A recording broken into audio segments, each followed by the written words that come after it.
paz de Deus, queridos irmãos. Vamos começar uma série aqui de relançamento de alguns vídeos do canal. E essa é uma breve introdução sobre o vídeo com a biografia do irmão Luiz Franciscon, cujo autor original desse livro é Francesco Topi.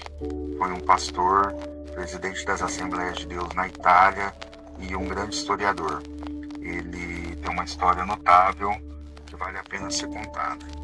Francesco Topi nasceu em Roma em 1º de janeiro de 1928. Cresceu numa família modesta e durante sua adolescência ele se envolveu com a comunidade pentecostal local. Enfrentou a proibição dos cultos pentecostais pelo regime fascista em 1935 e a prisão de seus pais por suas crenças foi uma experiência marcante em sua vida. Vale a pena lembrar que a gente tem um vídeo aqui no canal falando sobre essa proibição e sobre o documento que a igreja, o irmão Luiz Franciscon, a igreja italiana nos Estados Unidos, para a Itália, para a igreja da Itália, para tentar coordenar os cultos, voltar à ordem dos cultos ali naquele país. Porque aquele regime ditatorial tinha realizado essa proibição. Foi feito várias tentativas aí de poderem ter a liberdade de culto dentro da Itália. Após a Segunda Guerra Mundial, Francesco Topi seguiu seu chamado para o ministério e ingressou na International Bible Training Institute na Grã-Bretanha. Ele se formou em teologia, voltando para a Itália como um membro ativo da Assembleia de Deus. Em 1977, Francesco Topi tornou-se presidente das Assembleias de Deus na Itália, conduzindo a igreja por décadas de crescimento e expansão. Durante seu mandato, não só cresceram o número de membros, como também o número de igrejas e de instituições vinculadas a ela, o qual ele deixou um legado duradouro que perdura até os dias de hoje, aí todo o trabalho feito por Francesco Topi. Além de seu papel de liderança, Topi foi um escritor prolífico.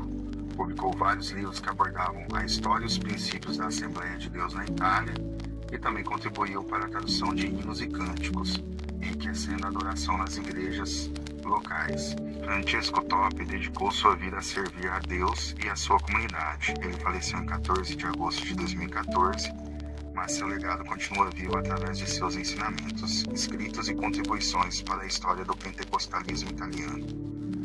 E assim a gente encerra esse olhar sobre a vida inspiradora de Francesco Topi.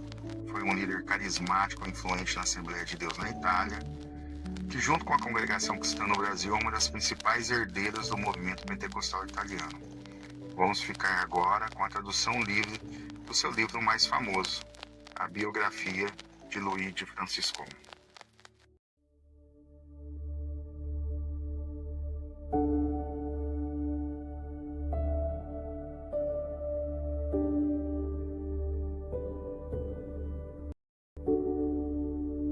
É com imenso prazer que realizo esta simples e humilde tradução da versão italiana da biografia de Luigi Franciscon, que faz parte da série de livros biográficos dos pioneiros do movimento pentecostal italiano que foram lançados na década de 1990 na Itália pelo Departamento de Imprensa da Assembleia de Deus da Itália, que tem como seus fundadores Giacomo Lombardi, Luigi Franciscon, Lúcia Mena dentre outros pioneiros do movimento iniciado na cidade de Chicago nos Estados Unidos. Agradeço a Deus por ter sido presenteado com este livro em italiano no ano de 2005, pelo Rabino Shaul Sharabi, Saulo Sharabi, que foi meu professor e mentor espiritual por algum tempo, e que despertou em mim o interesse em estudar as escrituras com mais afinco e também o interesse pela pesquisa bíblica em geral. Estudei italiano no Instituto Italiano de Cultura, um órgão do governo italiano para a difusão da língua italiana no mundo, italiano porque gosto de música erudita e ópera, porém nunca imaginei que realizaria tal tarefa e empreendimento, ou seja, traduzir a biografia de Luigi Franciscon, do qual infelizmente pouco material se tem em língua portuguesa. Espero contribuir principalmente com crentes da congregação cristã no Brasil que na sua grande maioria não conhecem as origens do movimento pentecostal italiano que chegou até nós através do ilustre Luigi Franciscon, e hoje é uma das maiores igrejas pentecostal do Brasil com milhões de fiéis. Eliezer Lucena de Castro. Guarulhos. Julho-agosto de 2012.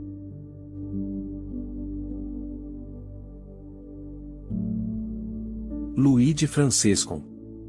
Os pioneiros do avivamento pentecostal italiano. Hoje, há mais de 100 anos do início do avivamento pentecostal italiano, em um mundo agora tão diferente daquele de Francescon, a mensagem de fidelidade a todo o Evangelho ressoa ainda importante e influente, para recordar-nos que a perpetuação deste avivamento evangélico deve fundamentar-se sobre os princípios que Francescon manteve estável até o fim.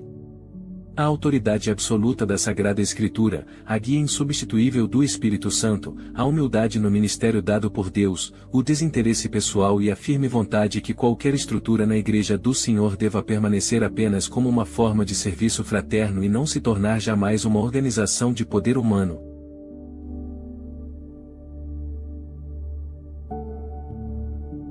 Luigi Francescon. De 1866 a 1964.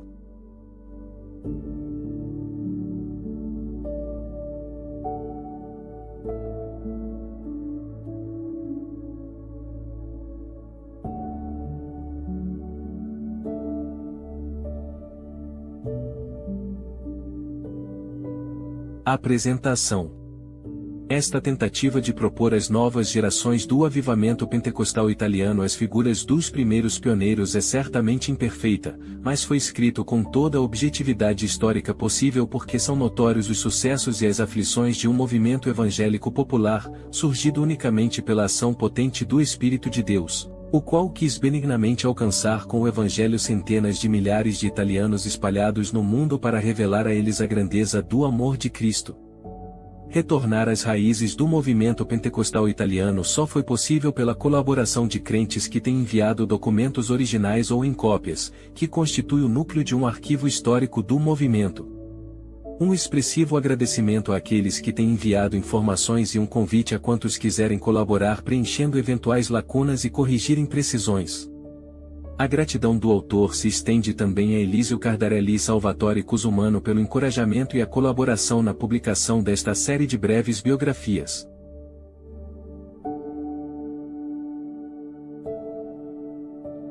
Prefácio. Tentar escrever uma biografia de Luigi Francescon não é um trabalho simples, seja pelas limitadíssimas fontes históricas, seja pelo caráter do personagem, que no âmbito do movimento pentecostal italiano foi muito frequentemente incompreendido por suas escolhas radicais. É preciso, ao contrário, reconhecer a importância e o valor de seu longuíssimo ministério. Ele sobreviveu a todos os pioneiros do movimento e até o final da sua vida conservou uma mente vigilante e uma memória lúcida. Não apenas teve o privilégio de apresentar em primeiro lugar aos italianos a mensagem pentecostal na sua simplicidade e genuinidade, mas permaneceu por décadas ou uma voz que clama no deserto ou que continuou a gritar: "Preparai o caminho para o Senhor, endireitai as suas veredas." Hoje, há mais de 100 anos do início do avivamento pentecostal italiano, em um mundo agora tão diferente daquele de Francescon, a mensagem de fidelidade a todo o Evangelho ressoa ainda importante e atual para recordarmos que a perpetuação deste avivamento deve se fundamentar sobre os princípios que Luigi Francescon manteve firme até o final.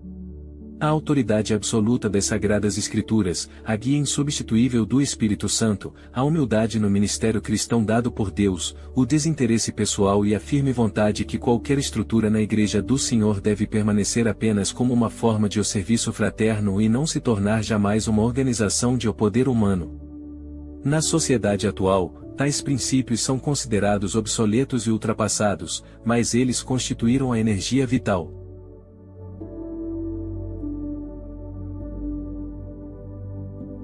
que permitiu ao avivamento pentecostal chegar na extremidade da terra.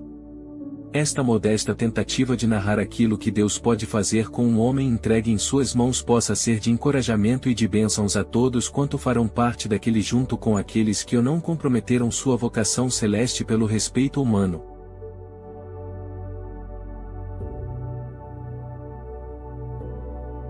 A experiência evangélica.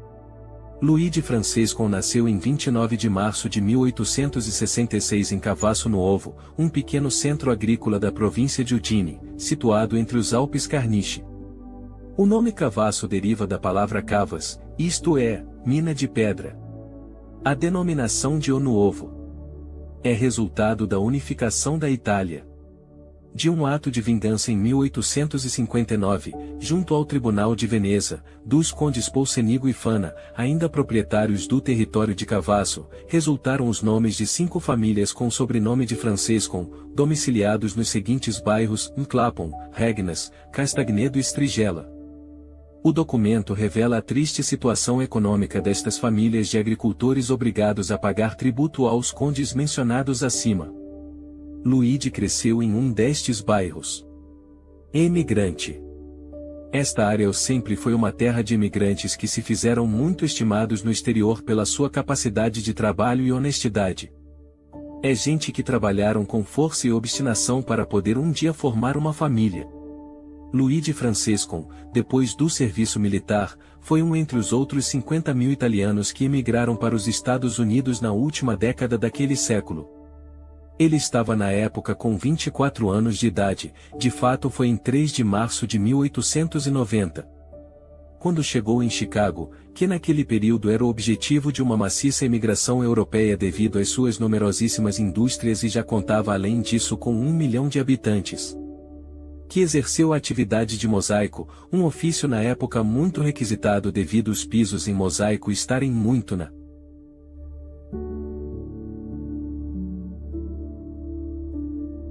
moda nas casas burguesas. Pouco depois da sua chegada, Francescon ouviu pela primeira vez a pregação e anúncio do Evangelho através do pregador Michele Nardi, o qual há alguns anos estava evangelizando os italianos da cidade e mantinha reuniões na sala do YMCA, Associação Cristã de Moços, próxima à estação ferroviária central. Daquele humilde e desconhecido evangelista não nos chegaram mais nenhuma informação além desta, mas cremos de não estarmos muito longe da verdade se afirmarmos que se devia tratar de um dos tantos evangelistas, talvez inicialmente ligado à Igreja Cristã Livre, que tinham seguido os nossos compatriotas no exterior para lhes anunciar o Evangelho. Acreditamos que a postura polêmica de Francescon em relação àquilo que concerne a cada organização eclesiástica lhe derivava próprio dos primeiros rudimentos lhe dado por este crente, particularmente amado ao nosso porque foi graças à sua pregação Francescon tinha experimentado, em dezembro de 1891, a experiência do novo nascimento. O período presbiteriano. Em março de 1892 foi constituída em Chicago a primeira igreja presbiteriana italiana, formada por crentes de origem valdense do grupo evangelizado por Nardi organizado pelo pastor Filippo Grilli, de 1874 a 1939, originário de Prali, nos vales valdenses no norte da Itália. Francescon foi eleito primeiro como diácono, depois ancião presbítero e secretário da comunidade. O sobrenome do pastor Grilli tinha sido italianizado pelos emigrantes de Chicago como Grilli e assim aparece nos documentos citados e enviados até nós. Grilli foi enviado em 1890 a Chicago pela Comissão de Evangelização da Igreja Valdense, para tomar conta dos crentes que se transferiram para aquela cidade. Consagrado.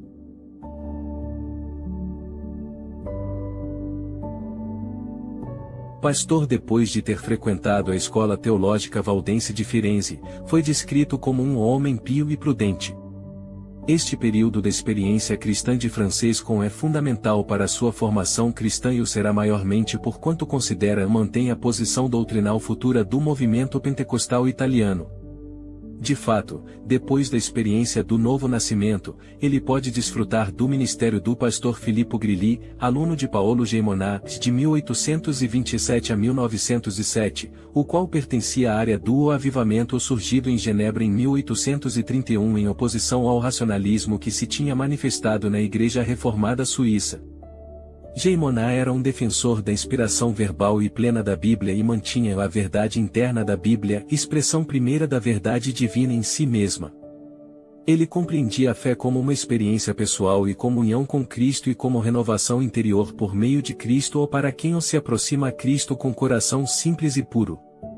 Esta posição revelava claramente o endereço evangelístico de Geimonat, o qual o estabelecia as próprias convicções éticas na revelação divina que Deus ha dado em Jesus Cristo, que ele sabia comunicar com convicção e com grande empenho missionário.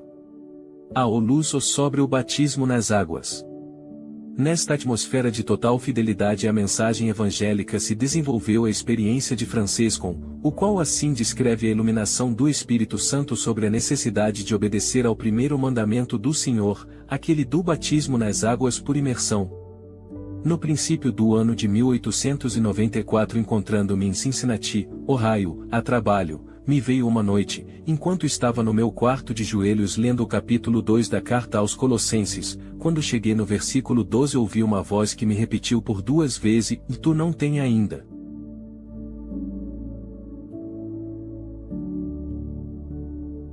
obedecido a este meu mandamento. Eu respondi, Senhor, ninguém me falou sobre isto. O texto de Colossenses é o seguinte: sepultados com ele no batismo, nele também ressuscitados pela fé no poder de Deus, que o ressuscitou dos mortos. Na mesma noite informei por carta ao pastor, manifestando-lhe o desejo de ser batizado segundo aquilo que afirmava a Escritura, mas encontrei a oposição de todos, os quais consideravam o batismo por imersão dos crentes como secundário e portanto desnecessário. Todavia Franciscon não era certamente um homem de renunciar àquilo que cria biblicamente e por bem esperou durante 9 anos a oportunidade de obedecer ao Senhor. Nasce o grupo evangélico O Livre. Enquanto isto, nos primeiros meses de 1900, era constituído autonomamente um outro grupo evangélico italiano pelo testemunho de Giuseppe Peberetta, de 1853 a 1923, o qual havia tido a sua experiência de conversão em 1897, junto à Igreja Metodista Primitiva. Esta comunidade desenvolvia a sua própria atividade sobretudo em cottage meetings, isto é, reuniões domiciliares onde perpetuavam o espírito originário do avivamento metodista refutando o pastoreio profissional separado dos leigos. A história pormenorizada da constituição deste grupo evangélico independente é emocionante, mas os particulares em detalhes se afastam do nosso escopo objetivo. Nos interessa aquilo que narra Pietro Ottolini sobre suas lembranças do encontro com Franciscon. Uma vez que o Senhor havia usado Beretta para evangelizar as famílias mencionadas, já ao todo 18 crentes, todos nós dependíamos dele como nosso professor e conselheiro espiritual. Mas, ele se considerava incapaz de auxiliar-nos.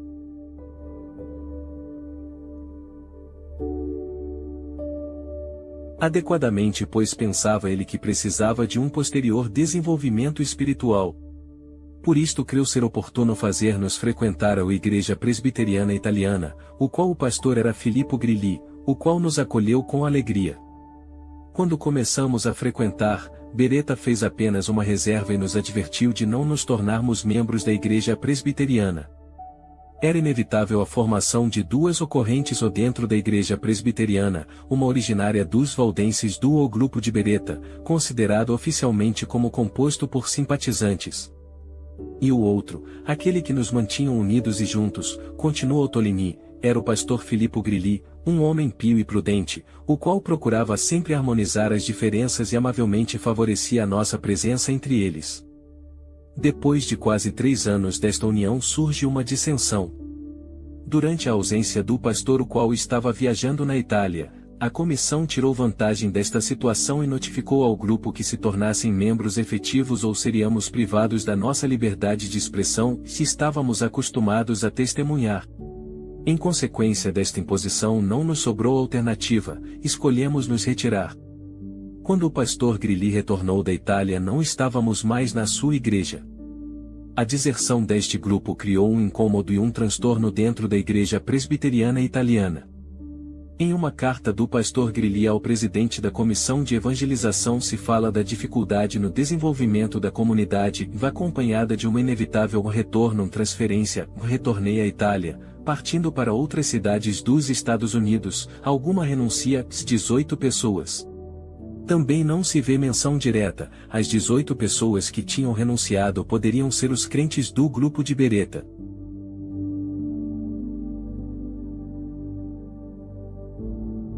Primeiro culto de batismo. Esta nova situação colocou novamente em mais crise a Franciscon, que continuava a esperar a ocasião para testemunhar com o batismo a própria obediência ao Senhor.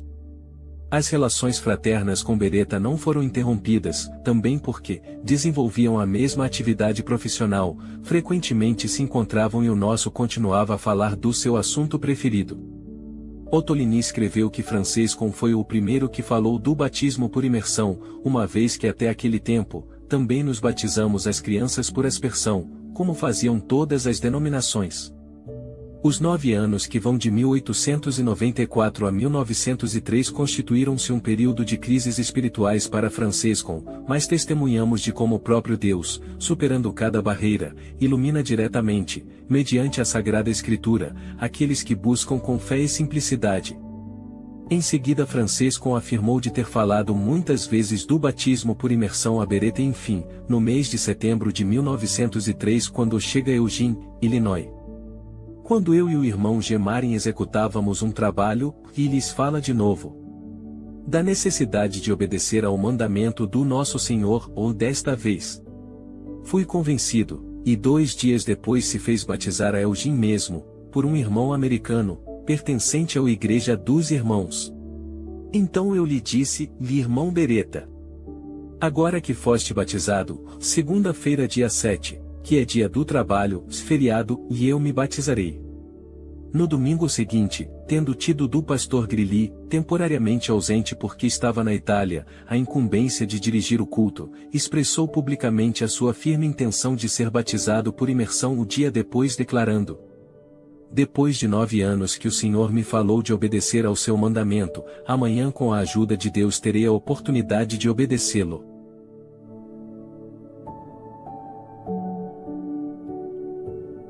Se algum de vocês quiserem assistir, venha ao lago. Tal lugar, tal hora. A qual foi grande a sua admiração em encontrar na hora estabelecida junto ao lago Michigan, bem outros 18 crentes dispostos a unir-se a ele para serem batizados por imersão pelo mesmo irmão Beretta. De O Presbiteriano ou a O Livre. Francescon esperou o retorno do pastor Grilli depois, fraternamente, depois de ter exortado todos os presentes a obedecer à palavra de Deus, deu muito coerentemente as suas demissões de ancião presbítero e de membro da comunidade.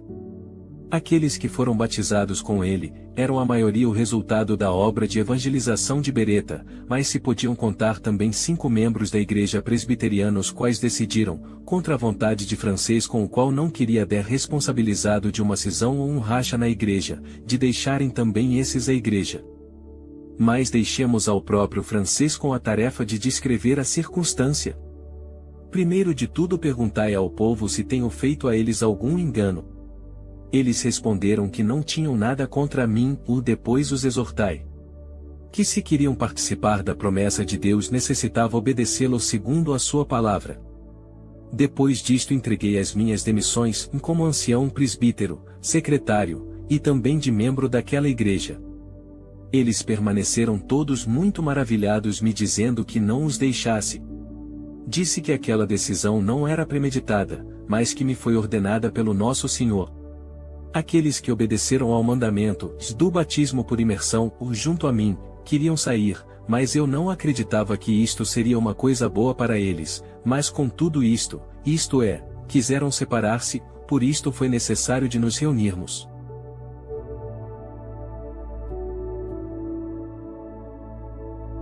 Em qualquer lugar, para o bem daqueles que não sabiam ler. Assim a primeira reunião foi mantida na casa do irmão N. Moles, o qual elegeram-me para ancião deles, então propuseram também os irmãos G. Beretta, e P. Mencone, para abrirem os serviços uma semana cada um, portanto tornou a manifestar-se plenamente o espírito das comunidades do movimento de avivamento pelo qual cada irmão, segundo a inspiração concedida do Espírito, pudesse levantar e edificar aos outros com a pregação improvisada e a meditação da Escritura. Nenhum vínculo hierárquico deve frear a espontaneidade da inspiração e nenhum sistema humano deve interpor-se entre os crentes e a autoridade da Escritura. Reproduzia-se na prática o método usado nas igrejas metodistas primitivas, onde originariamente se tinha convertido Giuseppe P. Beretta, enriquecido agora da adoção do batismo por imersão dos crentes. E Francescon, em virtude da sua maior experiência no ministério cristão, assume um papel principal. Uma divergência. Em 1904, esta comunidade italiana alugou um pequeno local de culto que foi aberto ao público, mas pouco depois a serenidade foi turbada com uma dissensão de caráter doutrinal. Francescon, nas suas pesquisas das Escrituras, assume uma posição radical sobre a observância do Dia do Senhor, defendendo que o domingo devesse ser considerado quase como o sábado do Antigo Testamento, se necessitava abster-se de qualquer forma de trabalho. Nós sustentávamos, afirma Ottolini, que diante do Senhor todo dia é igual. Devíamos ser santos nós e não o dia. Não podendo estar de acordo sobre este argumento Francescon.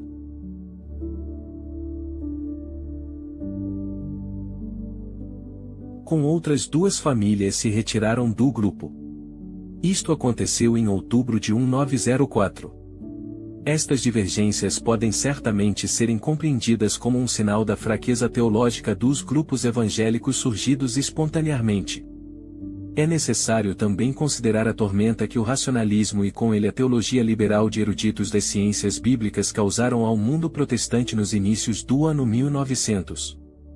Então estava em curso uma grande disputa entre os defensores da teologia liberal, dominada pelo racionalismo, e os adeptos aos grupos evangélicos ortodoxos, fiéis à Escritura. Os liberais rejeitavam a inspiração e a autoridade das Escrituras, a divindade de Jesus, o seu nascimento virginal, os seus milagres sobrenaturais, a sua morte expiatória, a sua ressurreição corporal, o seu retorno pessoal e também a realidade do pecado, a salvação pela fé mediante a regeneração, o poder da pregação e o dever de evangelização. Os evangélicos fiéis à Escritura, que definiam quais verdades centrais do cristianismo foram denominados como fundamentais ou serão em seguida denominados como fundamentalistas. Este termo não tem nada em comum com o seu significado atual pelo qual se designam diversos extremistas político-religiosos. Os fundamentalistas publicaram, depois de 1910, milhões de cópias de uma série de folhetos de título geral Os Fundamentalistas ou The Fundamentals, que explicavam as doutrinas fundamentais objeto de controvérsia. Como consequência, grupos independentes, como aquele italiano, criticados duramente das igrejas evangélicas já organizadas, pela falta de regular preparação teológica dos seus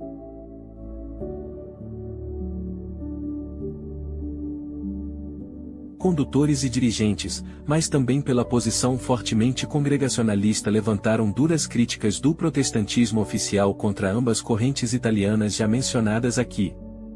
Este ataque de escorpiões o empurrou os movimentos autônomos de avivamento até o isolamento e até uma motivada aversão nos confrontos das denominações evangélicas. De 1904 a 1907 em Chicago os evangélicos italianos eram subdivididos em 3 grupos. A Igreja Presbiteriana Italiana dirigida pelo pastor Grilli. A assim chamada Igreja dos Toscanos, que sendo aumentada com numerosas conversões, sobretudo os luqueses haviam adquirido uma sede na Grand Avenue, cuidada e dirigida por Pietro Menconi e Pietro Ottolini. Giuseppe Peberetta neste meio tempo se transferiu para Raleigh, Nova York, onde conseguiu pelo seu testemunho uma comunidade evangélica italiana. O grupo dirigido por Francescon que continuava a se reunir de casa em casa nos dias estabelecidos e todos os domingos partiam o pão recordando a morte do Nosso Senhor.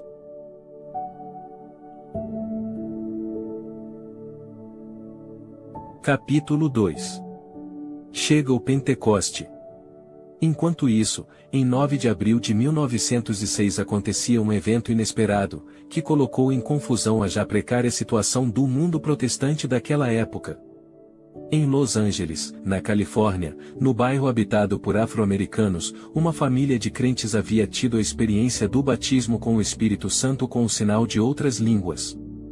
Depois de poucos dias, tão grande era a participação de tantos cristãos que foi necessário procurar um lugar mais amplo. Foi encontrado na Rua Azusa 312 uma velha construção de lenha, que havia sido inicialmente uma igreja metodista afro-americana e em seguida foi transformada em uma estalagem para cavalos de aluguel e, por fim, foi usada como armazém. Neste pobre edifício com serragem como piso, presidia as reuniões William J. Seymour, de 1870 a 1922, um pregador negro, pertencente ao movimento de santificação, filho de escravos africanos que o famoso jornal cotidiano o Los Angeles Times o descreveu como um pregador atrapalhado com uma pronúncia excitante. Certamente que não era um possível candidato a dirigir um importante avivamento religioso.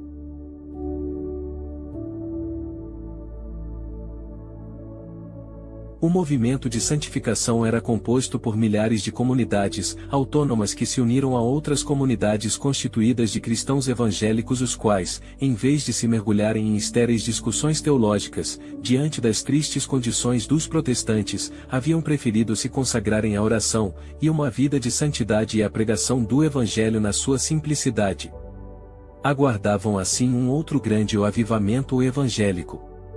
A sala da Rua Azusa era lotada de cristãos de diversas origens, metodistas, batistas, presbiterianos, os quais haviam ouvido a notícia daquele avivamento difundido em todos os Estados Unidos por panfletos distribuídos diariamente e chegavam de cada parte dos Estados Unidos para ouvir e ouvir. Eram pessoas de todas as classes sociais e todas as raças integrados e unidos entre eles maravilhosamente, pastores, missionários, obreiros cristãos, crentes simples, que por 3 anos seguidos afluíram de toda parte dos Estados Unidos e também do exterior para receber o batismo com o Espírito Santo da maneira dos apóstolos. Entre os tantos que tiveram a experiência pentecostal estava também William Durham, de 1873 a 1912, pastor.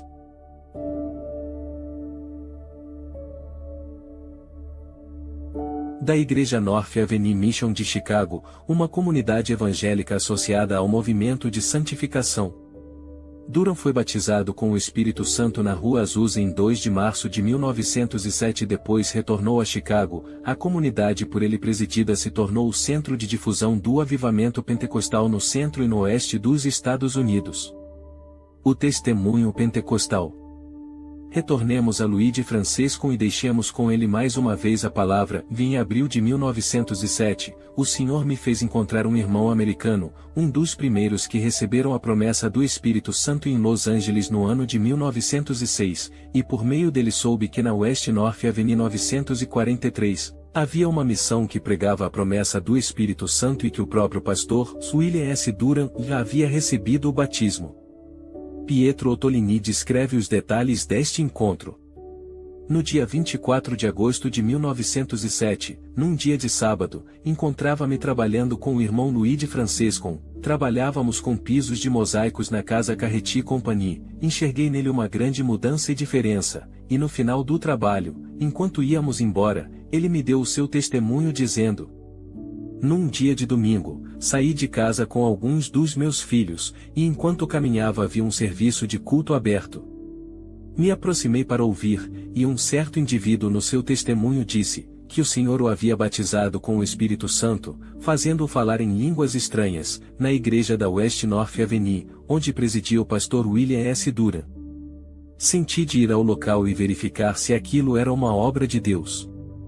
Desejoso de sempre ter novas experiências em Cristo, o nosso caro irmão começou a frequentar as reuniões na missão da West North Avenue.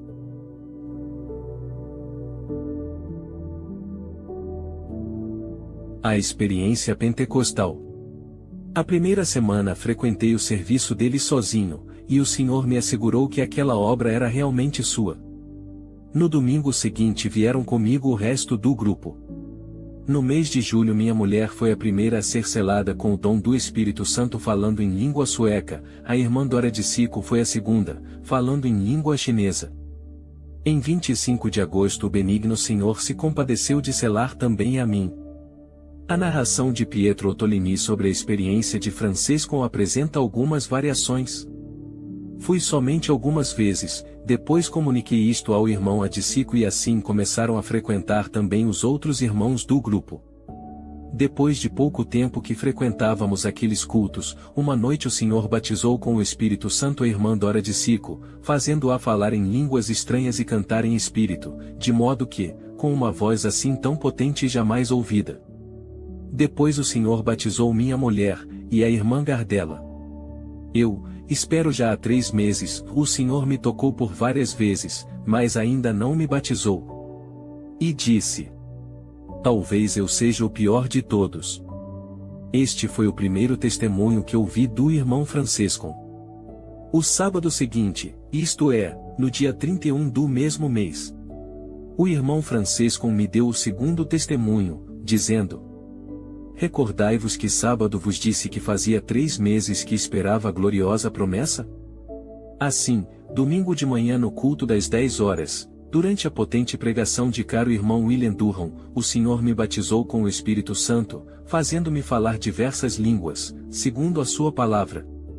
A razão das variantes nos detalhes das duas narrações, ainda que secundárias, é devido ao fato que Francescon e Ottolini escreveram fundamentando-se apenas em suas memórias, não havendo nenhum documento escrito.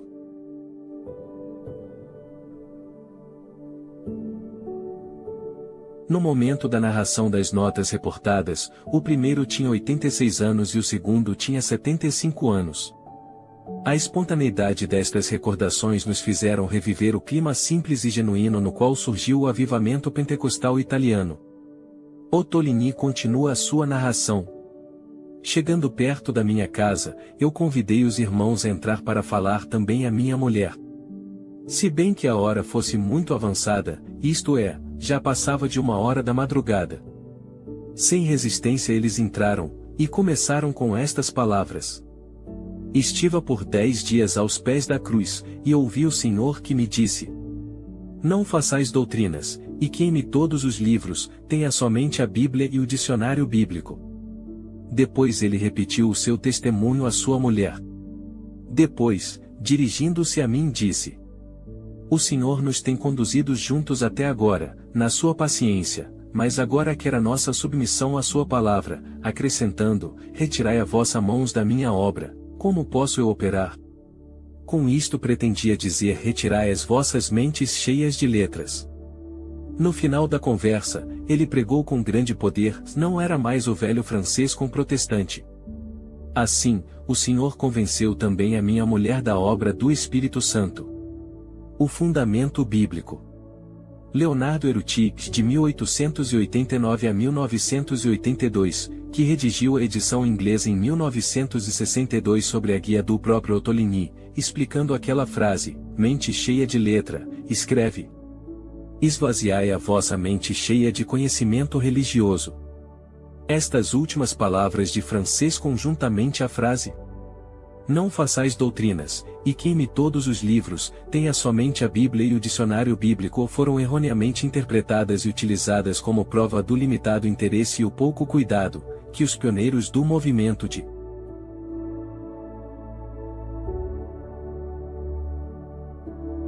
avivamento pentecostal teriam tido nas comparações da doutrina bíblica. Ottolini especifica que se tratava de conhecimento religioso, aquele que eles deveriam abandonar. De fato, biblicamente o termo conhecimento não se refere à aquisição de noções religiosas, mas à intimidade pessoal e profunda com Deus. Era portanto lógico que Francescon, convicto da própria experiência bíblica, tivesse renunciado aos livros da própria biblioteca, para focalizar a própria pesquisa unicamente sobre a verdade bíblica. Esta posição não estava longe daquela de John Wesley, o qual afirmava: vá aos homens sinceros e razoáveis, não tenho medo de participar quais foram os pensamentos escondidos do meu coração. Tenho pensado, sou uma criatura de um dia, que passa através da vida, como uma flecha no ar. Sou um espírito que veio de Deus e tornará a Deus, um que sobrevoa um grande abismo. Até que entre poucos momentos não serei mais visível. Desapareço em uma eternidade imutável. Quero conhecer somente uma coisa, a vida do céu, como chegar a salvo naquele feliz país. Deus mesmo desceu do céu pela necessidade de ensinar-me o caminho, próprio para este fim veio do céu. Ele tem escrito um livro. Ó, dá-me este livro. Por qualquer que seja o preço, dá-me o livro de Deus. Eu o possuo, e aqui tem bastante conhecimento para mim. Quero ser o homem de um único livro. Aqui estou eu, longe dos caminhos ocupados dos homens. Sento sozinho, somente Deus está aqui. Na sua presença abro e leio este livro, com o objetivo de encontrar o caminho do céu. Se tenho qualquer dúvida, considero de novo o significado daquilo que li. qualquer coisa aparece obscura e intrincada. Elevo o meu coração ao Pai das luzes, e Senhor, não é esta a tua palavra? Se alguém tem fala de sabedoria, peça a Deus. Tu dás a todos generosamente sem lançar em rosto. Tiago capítulo 1, verso 5. Tu disseste que se alguém quer fazer a tua vontade, conhecerá. João capítulo 7, verso 17.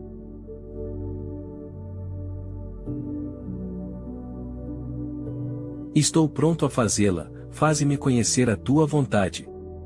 Agora procuro e considero os trechos paralelos da Escritura adaptando palavras espirituais a coisas espirituais. O primeiro aos Coríntios. Capítulo 2, verso 13. Medito sobre esta, com toda a atenção e o fervor dos quais sou capaz. Se qualquer dúvida permanece, consulto aqueles que têm experiência nas coisas de Deus e depois aquilo que aprendo assim ensino. Ainda antes da experiência pentecostal, uma noite enquanto meditava na carta aos Colossenses capítulo 2, verso 12, ele havia sentido uma voz que por 2 vezes lhe havia dito: Tu não obedeceste a este meu mandamento. O conselho divino de não perder mais tempo em discussões doutrinarias estéreis, tinha o objetivo de concentrar a sua atenção sobre a evangelização e sobre as missões. É interessante notar que bem 39 anos depois, em 1946, escrevendo a um crente que lhe tinha pedido informações sobre 2 conhecidíssimos evangelistas pentecostais dos quais foram publicados alguns sermões, Francescon responde: Das pessoas que me pediram informações, não vos posso dizer nada, não os tenho jamais visto e não os conheço. O nosso bondoso Senhor me preveniu no princípio desta obra para não crer em todos os espíritos, mas antes de prová-los, porque esta obra é combatida por imitações espirituais, as quais chegaram a seduzir caros servos de Deus que antes eram do Senhor. Portanto eu me resguardo, não leio o livro nenhuma sorte, mas me empenho em deter-me somente na palavra de nosso Senhor para vê-la operar em mim por ele. Também o seu denominacionalismo generalizado era indubitavelmente consequência dos duros ataques sofridos seja dos liberais ou quer seja dos fundamentalistas, os quais eram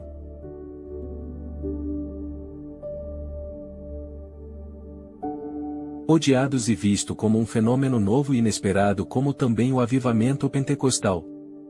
Por outro lado Francescon, Ottolini e os outros crentes convertidos ao evangelho do catolicismo romano, com o seu complexo de prescrições e normas era lógico que eles se mantivessem à distância das grandes igrejas protestantes históricas, alimentando o temor de ser de novo submetidos a outras formas de clericalismo considerado como um modo para colocar vários sistemas humanos no lugar da Sagrada Escritura, sendo somente ela suficiente a dar luz e guiar os crentes. A retomada das relações. O encontro de Francescon com Ottolini marca uma primeira etapa na retomada das relações entre os 2 grupos italianos que haviam se separados pela questão da guarda do domingo defendida por Francescon. Quando o Espírito de Deus interveio, as controvérsias cessaram e a autoridade da Escritura emergiu em sua plenitude e inteireza. O desejo de uma experiência mais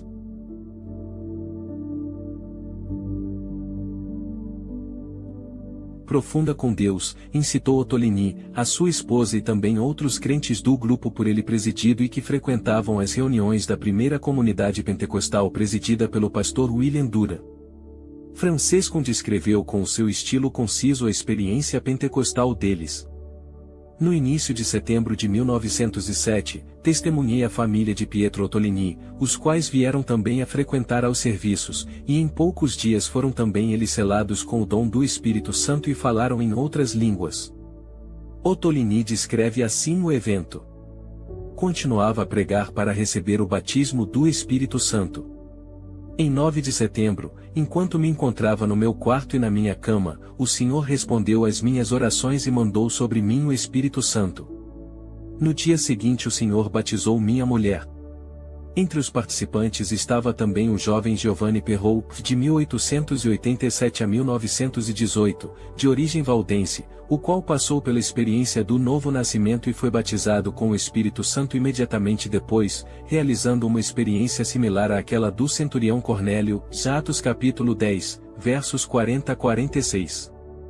Francescon escreveu: No dia 14 do mesmo mês, setembro de 1907, veio novamente o irmão Giovanni Perrault, e nós perguntamos se ele conhecia o Evangelho. Ele me respondeu que nasceu evangélico, e perguntei ainda se tinha o testemunho e a certeza de ser salvo. Ele me respondeu que não sabia, e então exortei que ele pedisse perdão a Deus com todo o seu coração, e depois procurasse a promessa do Espírito Santo. Ele obedeceu, colocando-se de joelhos, e naquele momento o benigno Senhor o lavou com o seu sangue, e também o selou com a promessa do Espírito Santo. Pietro Ottolini, Emma Ottolini e Giovanni Perrault foram os primeiros membros da Igreja dos Toscanos a passarem pela experiência pentecostal na comunidade do pastor William Duran. No inesquecível 15 de setembro de 1907, como definiu o próprio Francisco, ou o domingo 15 de setembro, dia de Santa Memória, ou como lhe há descrito Ottolini, se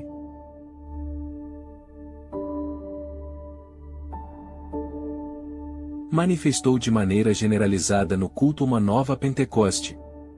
Foi assim constituída a primeira igreja evangélica pentecostal italiana, que utilizará o nome oficial que tinham assumido em 1906, a Assembleia Cristã. Os dois grupos italianos independentes se reuniram e foram nomeados alguns anciãos, mas, sobretudo Francisco foi designado a exercer o ministério da palavra.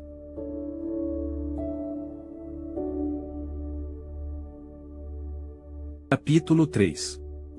O inesquecível 15 de setembro. O dia 15 de setembro de 1907 é de se considerar como uma data de importância fundamental para o movimento evangélico pentecostal porque coincide com o início de um avivamento evangélico de massa entre o povo italiano.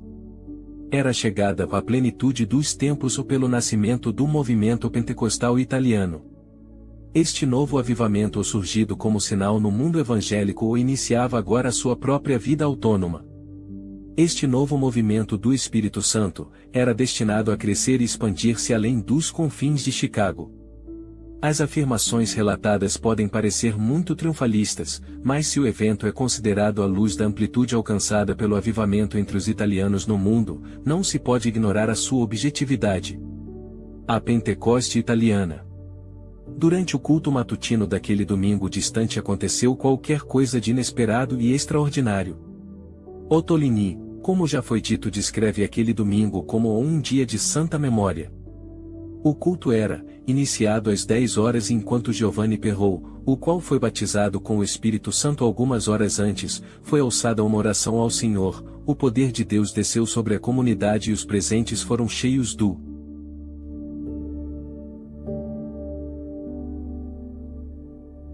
Divino Consolador. Ottolini, assim descreve aquele evento excepcional, vendo aquela manifestação divina senti de chamar Francisco. Encarreguei Gemarin de ir até Francisco e dizer a ele que o Senhor o queria no nosso meio.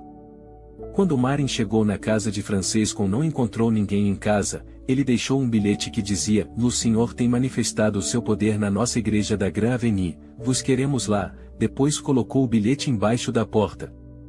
Quando Francisco retornou à sua casa, viu e leu o aviso, foi rapidamente na casa de Dicico, que morava na vizinhança, e mostrou o bilhete acrescentando: "Uma vez que o Senhor tem manifestado o seu poder na igreja dos Toscanos e eles têm solicitado nossa presença entre eles, seria bom irmos até lá."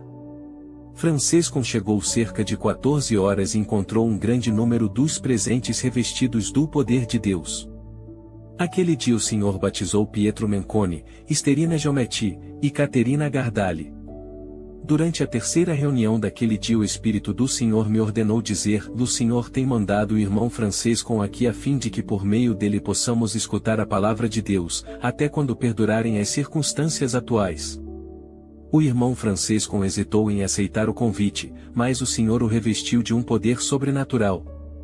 Ele se levantou e disse: "Agora estou certo que o Senhor tem falado por meio do irmão Ottolini." Depois deu uma mensagem poderosa. As bênçãos daqueles dias foram inúmeros e não é possível cronologicamente contar os que foram batizados com o Espírito Santo. Uma coisa pode ser dita: parecia que o dia de Pentecoste tinha ressurgido e Chicago tinha se tornado o centro desta obra divina, que era destinada a doar bênçãos especiais ao povo italiano. Francisco narra o mesmo evento com diversos detalhes particulares. No inesquecível 15 de setembro do mesmo ano, na reunião na Veste Grand Avenue, 1139, o Senhor se manifestou.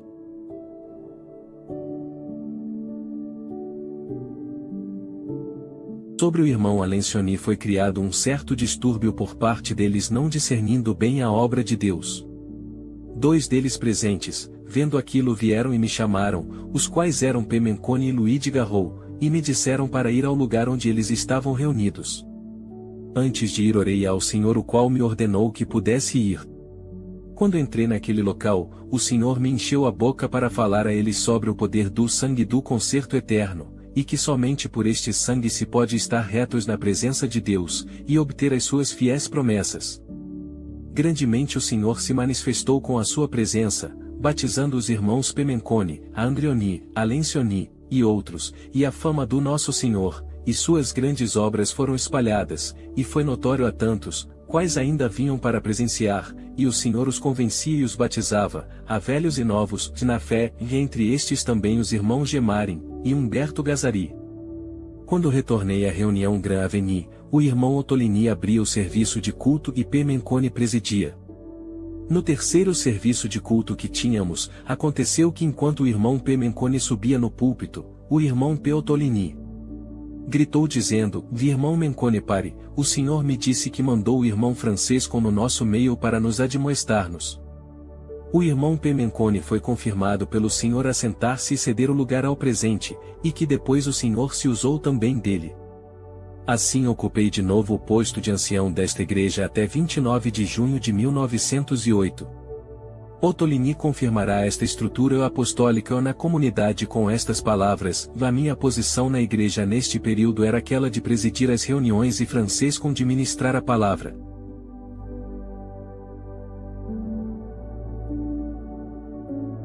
O vocabulário pentecostal. Ocorre explicar para aqueles, entre os nossos leitores, que não conhecem o vocabulário do mundo pentecostal, que quando se fala de poder de Deus ou bênçãos divinas sobre uma comunidade se costuma definir a alegria, que se manifesta com o canto e com o louvor, com a comoção de quantos são atingidos desta mesma manifestação sobrenatural.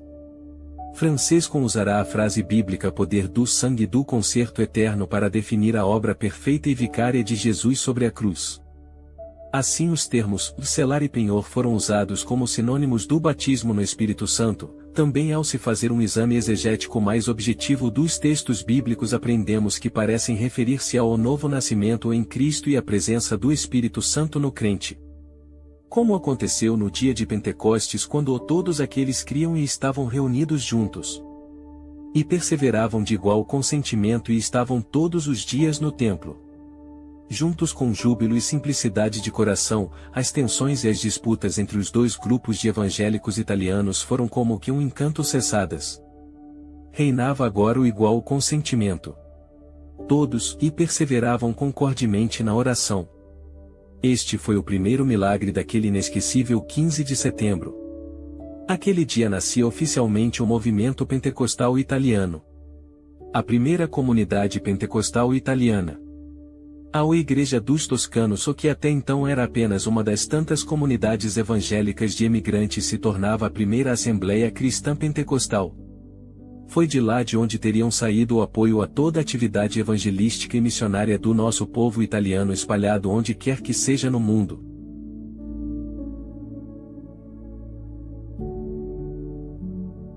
Teria saído de lá também o início de um movimento de avivamento evangélico com características próprias, totalmente doméstico e nativo, surgido entre os italianos para os italianos. Luigi Francesco foi sempre precursor e incansável defensor desta peculiaridade. Em agosto de 1955, quando ele tinha a venerada idade de 89 anos, escreveu em italiano e firmou de próprio punho o que segue: "Nós cremos nos dons de Deus pelos quais foi começada esta obra no povo italiano em Chicago, Illinois, no ano de 1907. Poucos meses depois, alguns dentre nós, guiados pelo Espírito Santo, levaram o testemunho desta obra de Deus em diversas localidades da América do Norte, Itália, e parte da América do Sul, e o Onipotente os acompanhou com as suas grandes maravilhas, e a obra cresceu e se alargou miraculosamente. Isto foi realizado no espaço de 3 anos, que nos serviram para confirmar-nos plenamente que se deve deixar o Senhor operar em nós somente escutá-lo e segui-lo. A crença na guia do Espírito Santo, e os seus dons, e isto é o manto da Igreja de Deus que está em Jesus Cristo. Nós ao presente para não falharmos, e cairmos desta celeste vocação como outros já falharam e caíram, devemos antes possuir a verdadeira humildade de ânimo, para poder ser governados pelo Espírito de Deus, e estando debaixo do sangue do concerto eterno, e crer na promessa do Senhor, e com perseverança suplicar ao Pai das misericórdias, que salvos, e batizados com o dom do Espírito Santo, Ele possa continuar a dispensar os seus dons no meio de nós, a fim de que esta obra de Deus possa ser conservada, e propagada como no princípio, uma vez que Ele se compadeceu pela graça de Cristo em nos mantermos dentro dos limites das Escrituras Santas.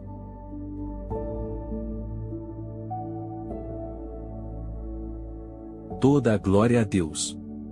Daquele domingo, dia de santa memória, temos podido descrever somente aquilo que foi reportado nos únicos documentos escritos de próprio punho pelos dois pioneiros, os quais por modéstia escreveram muitos anos depois 2 livretos de poucas páginas, sob forma de testemunho, que denotam, entre outros, a diferença das origens, de caráter e de estilo dos dois autores. Francisco dará como título ao seu livreto um texto bíblico. Abacuque capítulo 2. Verso 4. Eis que a sua alma está orgulhosa, não é reta nele, mas o justo viverá pela sua fé. E escreverá, veste fiel testemunho da obra do nosso Senhor originada nesta cidade de Chicago, Illinois, não é para mostrar aquele que o escreve, mas ao contrário para a glória de Deus que opera todas as coisas segundo o conselho da sua vontade, Efésios capítulo 1, verso 11. Ottolini na introdução da primeira redação do seu escrito com o título de História da obra italiana dirá, muitos irmãos, especialmente dentre a juventude, me pediram para escrever, como começou esta bendita obra, particularmente entre o povo italiano. Evidente, nenhum indivíduo tem recebido do Senhor o monopólio da propagação do Evangelho. Conhecendo isto, que o Senhor se serviu de muitos irmãos e irmãs como seus instrumentos, como se serve e se usa até o presente momento, de todos aqueles que são sinceros, e estão preparados a servi-lo com humildade. Por esta razão, examinarei com toda diligência e imparcialidade, para apresentar simplesmente os fatos que sobrevivem na memória.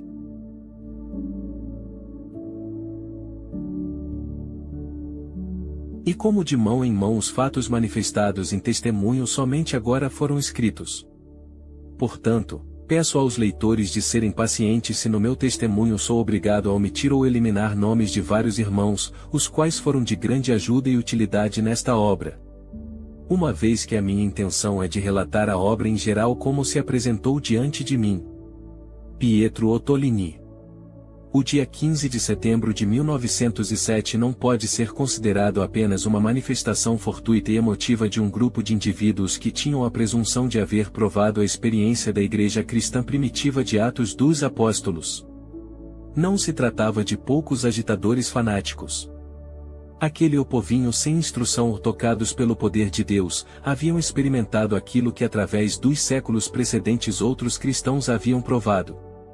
Inconscientemente aqueles cristãos se ligaram àquela genealogia espiritual ou que partindo começando da Igreja da Era Apostólica por meio de vários acontecimentos, agora se manifestava de novo como um avivamento de massa entre o povo italiano, produzindo aquilo que o Evangelho produz sempre, liberdade, emancipação social, dignidade, amor ao próximo e antes de tudo uma ardente mensagem de libertação espiritual para todos aqueles que creram no Evangelho.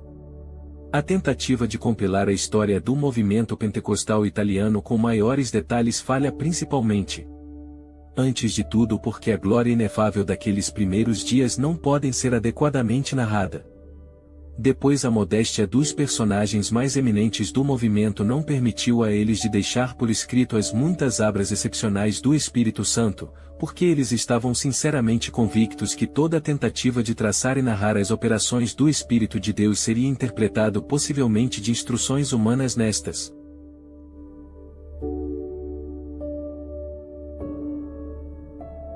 descrições das intervenções divinas que deveria ser somente atribuídos ao Espírito do Senhor. Além disto, era tal a espera do eminente retorno do Senhor e a urgência de alcançar com a mensagem do Evangelho o maior número dos italianos que tudo o resto era considerado supérfluo. Haviam cometido em seu fervor o mesmo erro dos discípulos de Jesus, os quais no dia da ascensão do Senhor tinham interpretado como a espera dos dias as palavras dos anjos.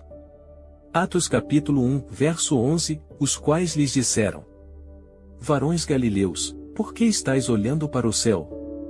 Esse Jesus, que dentre vós foi recebido em cima no céu, há de vir assim como para o céu o vistes ir. Como poderiam pensar de outra forma, quando Jesus depois da sua ressurreição havia se apresentado a eles de novo ao vivo com muitas provas, permanecendo com eles por 40 dias. Assim, haviam colocado em comum os seus bens na espera do seu retorno. Nos momentos de grande fervor espiritual se costuma fazer erros similares a este, mas depois o Espírito Santo ilumina sobre as Escrituras e então se descobre que quando no Novo Testamento se fala de últimos dias ou é necessário recordar que para o Senhor um dia é como 1000 anos e 1000 anos é como um dia.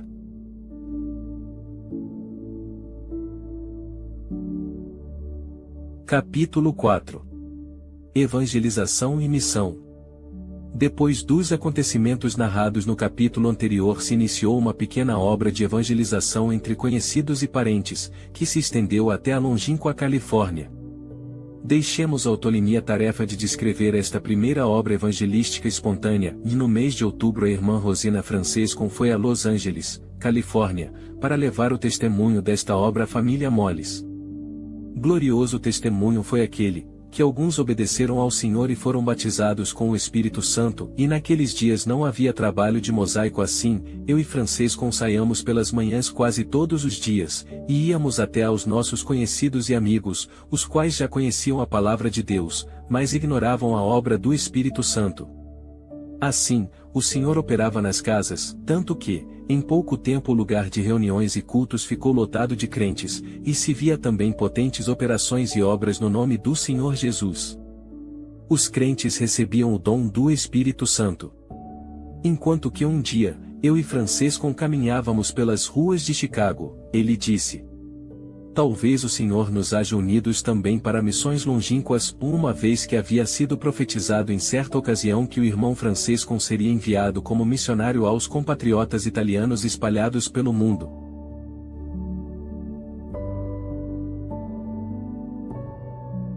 O chamado para as missões. Francescon, ao contrário, recorda de haver sido usado durante um culto em dezembro de 1907 com o dom da profecia, onde ele disse: Eu, o Senhor, tenho estabelecido o meu nome neste lugar, se vocês me obedecerem e forem humildes, eu mandarei no meio de vós aqueles que devem ser salvos. Vos manterei juntos e unidos por um pouco de tempo para vos instruir e ensiná-los, depois mandarei alguns de vocês para fora para recolher outras minhas ovelhas. Este lugar vos será pequeno para conter as pessoas que eu vos mandarei. Francescon continua a narrar: logo depois desta profecia, um irmão sentiu de comprar 60 cadeiras somar àquelas que nós já tínhamos. No domingo seguinte todas as cadeiras e lugares foram ocupados. E diversas pessoas ficaram também em pé. Foram celebrados os batismos no princípio de janeiro de 1908 e cerca de 70 pessoas não crentes obedeceram ao mandamento do Nosso Senhor, a maior parte deles eram já selados com a promessa do Espírito Santo. Mas havia já uma vocação específica para Luigi Francescon. Quando estava ainda na espera da experiência pentecostal, William Duran, pastor da igreja da North Avenue Mission, lhe disse que deveria desenvolver atividade missionária entre os italianos.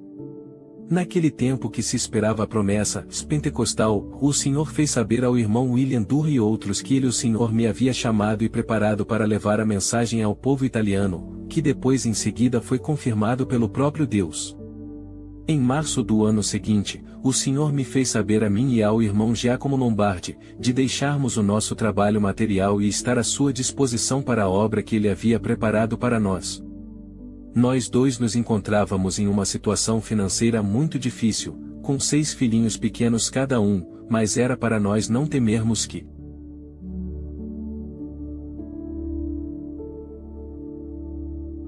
o Senhor tomaria conta das nossas famílias. Um outro pioneiro chamado à atividade missionária em tempo integral foi Pietro Ottolini, o qual não tinha nenhuma promessa de sustento financeiro, ou como se expressará em seguida ele mesmo, ou sem dinheiro no banco e sem recolhimento ou rendimento público. Naquele mesmo mês de julho de 1908, depois de ter visitado o pequeno grupo de crentes de St. Louis, Missouri, Francesco e Giacomo Lombardi chegaram a Los Angeles, Califórnia, e enquanto Lombardi pouco depois retornou a Chicago para depois entre outubro e novembro de 1908 chegar na Itália, Francesco permaneceu em Los Angeles até março de 1909 para organizar a primeira comunidade pentecostal italiana daquela cidade. Em abril de 1909, depois de ter evangelizado os italianos na Filadélfia, junto com Giacomo Lombardi, de 1862 a 1934, e Lúcia Mena, de 1875 a 1961, chegaram na Argentina. Em Buenos Aires, esta equipe missionária evangelizou os parentes de Lúcia Mena. A primeira missão no Brasil. Em março de 1910, Francesco e Lombardi partiram de Buenos Aires para São Paulo, no Brasil. Em São Paulo encontraram e evangelizaram um italiano, Vincenzo Pievani, que era residente em Santo Antônio da Platina, no estado do Paraná, no sul do Brasil. Em 15 de maio, enquanto estavam em oração, receberam a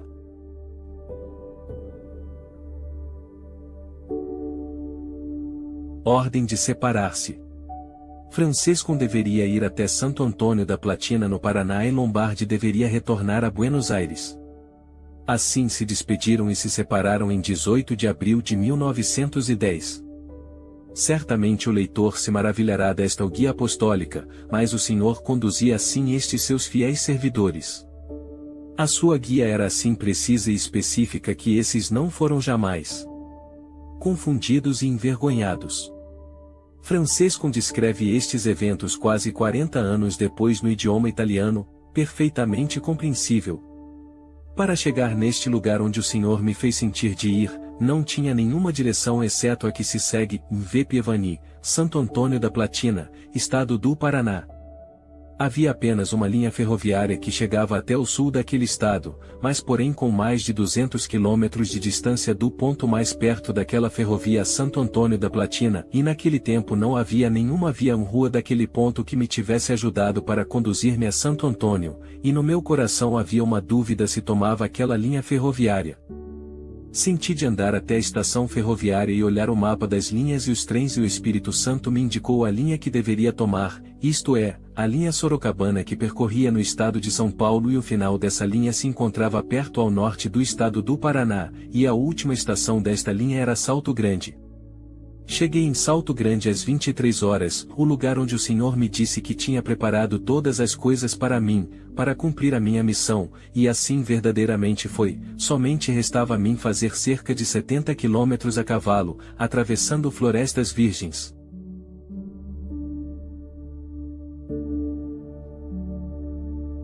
infestadas de onças e outras feras típicas daquele lugar. Fiz o resto daquela viagem com a guia de um índio. Pela graça de Deus cheguei a Santo Antônio da Platina em 20 de abril. Uma outra dificuldade que eu tinha era que não sabia nem mesmo uma palavra da língua deles, português, sem dinheiro e depois ainda doente. Mas Deus, que tem os corações de todos nas suas mãos, me fez ver a primeira maravilha, ou seja, que enquanto entrava naquele bairro de Santo Antônio da Platina, me fez encontrar a mulher do italiano Vincenzo Pievani na janela de sua casa e lhe disse: é este o homem que eu vos tenho mandado. Eles não estavam me esperando e não sabiam da minha ida até lá, e assim fui acolhido na casa deles. Depois de poucos dias o Senhor abriu o coração deles e depois ainda de outros 9, no total foram batizados 11 pessoas e ainda confirmados com sinais do Altíssimo. Estas coisas foram as primícias daquela grande obra de Deus naquela nação. Esta narração, que parece inacreditável pela lógica humana, é, todavia confirmada pelos fatos. No estado do Paraná, no Brasil, houve mais ou menos até o final do século XX uma intensa imigração italiana. Seguindo a guia divina, Luigi Francesco alcança aquele colono italiano, que por sua vez seria a primeira testemunha da mensagem evangélica pentecostal naquela terra longínqua.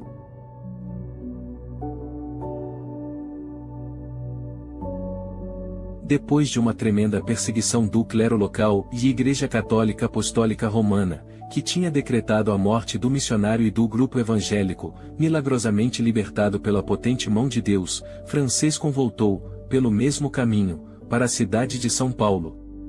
Eis a sua vívida descrição: depois disto o inimigo começou o seu trabalho para desfazer a obra de Deus, mas em vão foi o seu trabalhar.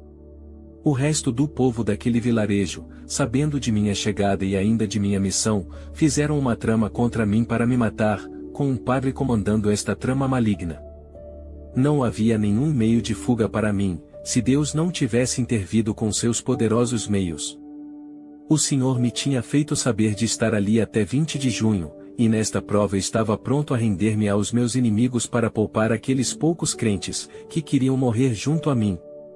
Deus é testemunha disto, como também são testemunhas os irmãos ainda vivos daquele lugar.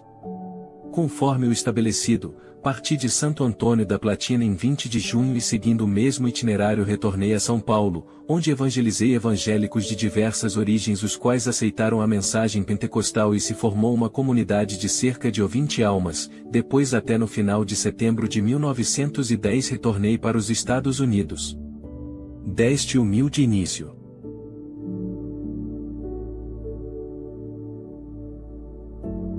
Surgiram entre os ítalo-brasileiros as igrejas que aderiram à Congregação Cristã no Brasil, comunidade evangélicas pentecostais as quais constituem hoje uma das denominações pentecostais mais numerosas do Brasil, com mais de 1 milhão de membros.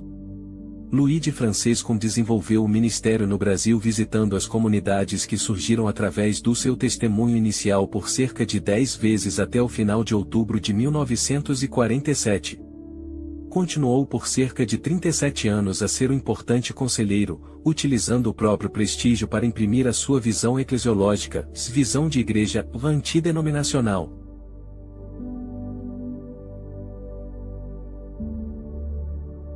As missões na Itália. Também se o campo missionário no exterior mais importante de Luigi Francisco foi o Brasil, ele continuou a ser ativo entre as igrejas italianas dos Estados Unidos, e além disto, visitou a Itália por 4 vezes. No período de dezembro de 1903 a maio de 1904, depois do seu batismo nas águas por imersão e do seu pedido de demissão da Igreja Presbiteriana Italiana de Chicago, para visitar os próprios familiares. Em 1911, para visitar as 4 comunidades pentecostais então existentes na Itália, desenvolve a sua missão em Roma, La Spezia, Gissi, província de Chieti, e em Milão. Em abril de 1912 Francisco partiu de novo, desta vez com Giacomo Lombardi e Luigi Terragnoli, de 1887 a 1947, de volta à Itália. Os detalhes desta viagem são inéditos e descritos por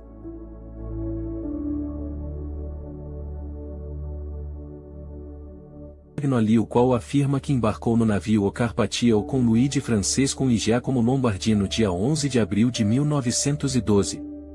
A viagem foi bruscamente interrompida, porque o Carpatia prestou os primeiros socorros aos sobreviventes do Titanic, o famoso transatlântico que naufragou na noite entre 14 e 15 de abril de 1912. Depois de haver dado a primeira ajuda aos salvos, doando a eles também grande parte das suas vestes, os nossos missionários a bordo de O Carpatia voltaram para o porto de Nova York com os sobreviventes para somente depois partir novamente em direção à Itália. Desenvolveu o seu ministério entre maio e setembro de 1912 na Itália, para depois partir de novo para o Brasil. Estas 2 visitas, a primeira completada em 1911 e a segunda em 1912, parecem tão perto uma da outra a ponto de criar problemas de caráter cronológico. O próprio Francisco resolve o problema e tira qualquer dúvida. Em 1951, na avançada idade de 85 anos, em um documento original do qual a cópia está nos arquivos da Assembleia de Deus da Itália em Roma, ele disse: estas datas extraídas dos passaportes, confirma que as datas dos timbres e carimbos de entrada e saída das várias nações são necessariamente exatas. Portanto guarda as recordações, porém, Francisco reconstituiu tudo de memória. É certo que tenha chegado na Itália em junho de 1911 porque esta visita é confirmada quando escreve ele mesmo: Ao 1º de junho, eu parti para a Itália e fui a Gici, no meio daquele grupo de crentes até a metade de agosto, dali parti para o Cairo na África. Mas também de uma carta escrita à irmã Emma Tolini datada, Gici, 25 de julho de 1911. Visitou em seguida também o Egito e do Cairo retornou para os Estados Unidos em fevereiro de 1912. Retornei com Lombardi e Terragnoli em 11 de abril. Entre maio e agosto de 1912 visitou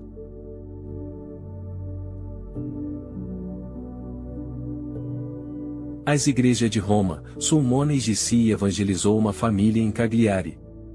Em setembro de 1912 visitou Avezzano, Patrica, Roma, Montecatini, La Spezia. Todos grupos de crentes recém-surgidos exceto Roma e La Spezia. No final de setembro de 1912 retornou de volta ao Brasil. A última visita de Francisco aconteceu em 1929, para presidir a Segunda Convenção Nacional das Comunidades e Igrejas Pentecostais. Naquela ocasião visitou todas as comunidades e igrejas existentes desenvolvendo um vasto ministério da palavra. A Segunda Convenção Nacional do Movimento Pentecostal na Itália ocorreu em Roma nos dias 24 e 25 de dezembro de 1929. No seio do movimento pentecostal ítalo-americano tinha surgido duas controvérsias doutrinal, das quais falaremos em seguida. Francisco, temeroso pela repercussão que estas poderiam gerar também sobre a comunidade na Itália, quis intervir pessoalmente com todo o próprio prestígio espiritual que tinha para explicar as razões das decisões tomadas na Assembleia Geral das Igrejas Pentecostais Ítalo-Americanas em 1927.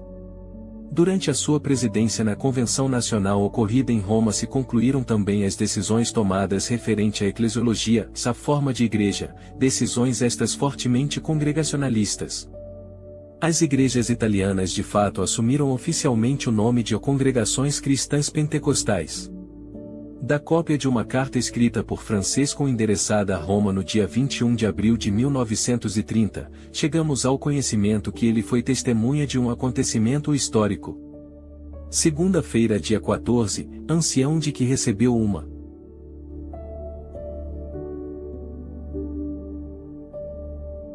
ordem intimação para dirigir-se à Delegacia Central de Polícia às 20 horas, comitê do partido político, e lhe foi ordenado que fechasse o local de culto por ordem do prefeito de Roma.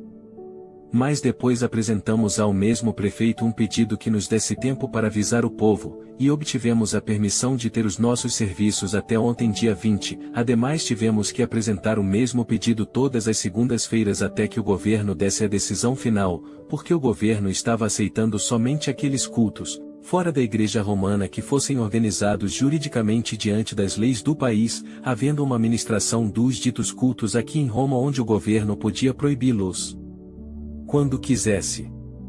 Por isto para nós não havia mais liberdade alguma de culto na Itália. Porém isto foi avisado anteriormente pela pessoa competente.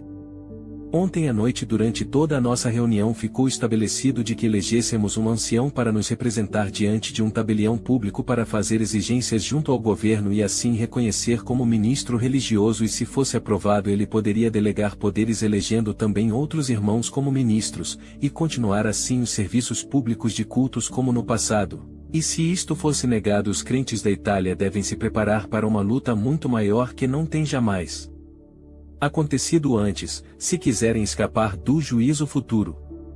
Rendo graças que o bendito Senhor me manteve aqui até quando isto veio a acontecer, e do modo que Deus nos havia avisados e como tem guiado as coisas até aqui para o bem não somente desta reunião, mas de todo o povo crente da Itália. Continua afirmando que os perseguidores de hoje têm o mesmo espírito daqueles pagãos e o mesmo acontecerá no presente quando cada família cristã será uma igreja, e as prisões cheias de fiéis, para que seja notório a todos o Evangelho de Deus antes do retorno do seu Filho amado. Também neste caso Francisco teve uma intuição profética, que se cumprirá o conteúdo da carta.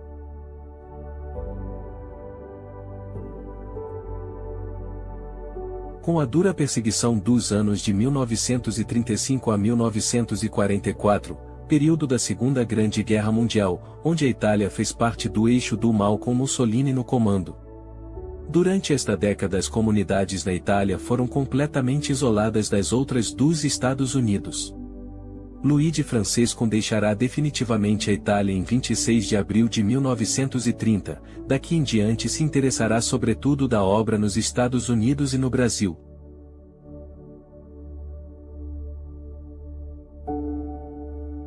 Capítulo 5. Um ministério apostólico. O nome de Luigi Francescon foi frequentemente associado ao de Giacomo Lombardi, os quais juntos fundaram várias comunidades pentecostais na Itália. Isto, porém, não corresponde à realidade. Ele desenvolveu o seu ministério na Itália em 3 breves períodos no total de cerca de 1 ano. Foi ao invés, real a sua importante influência espiritual e o seu prestígio exercitados em matéria doutrinais sobre o movimento na Itália de 1908 a 1935. Certamente pode ser considerado o personagem mais importante e mais eminente de todo o movimento pentecostal italiano, o qual desenvolveu a maior parte do seu ministério de mais de 50 anos, dos quais mais de 37 nos Estados Unidos e 12 anos no Brasil, subdividido em 10 períodos diversos. Características carismáticas. Este seu ministério com características carismáticas e apostólicas, usamos estes adjetivos em suas concepções bíblicas, tem tido grande importância também porque Francescon sobreviveu a todos os primeiros pioneiros do avivamento italiano. É importante avaliar a ascendência espiritual que ele teve sobre o movimento pentecostal ítalo-americano durante o período mais de 3 gerações.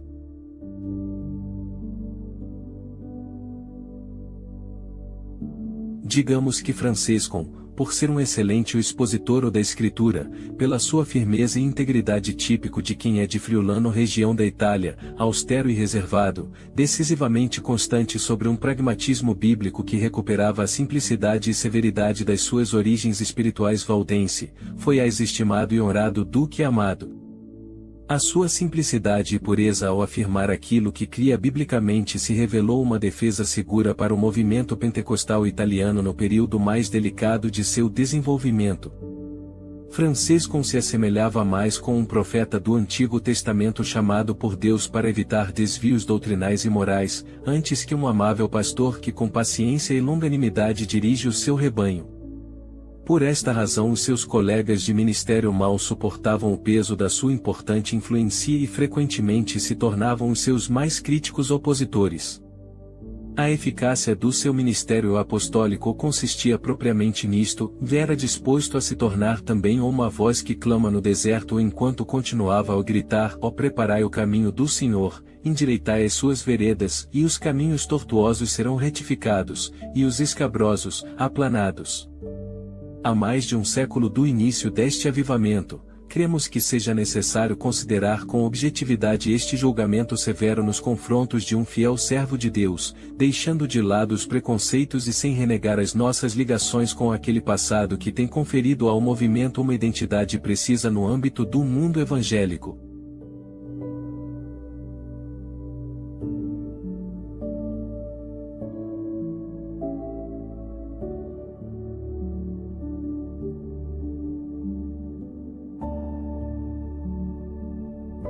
Perguntamo-nos quais foram os sentimentos que impeliram Francescon a tomar frequentemente aquelas decisões drásticas e quais foram os motivos profundos desta sua posição radical no campo doutrinal e ético.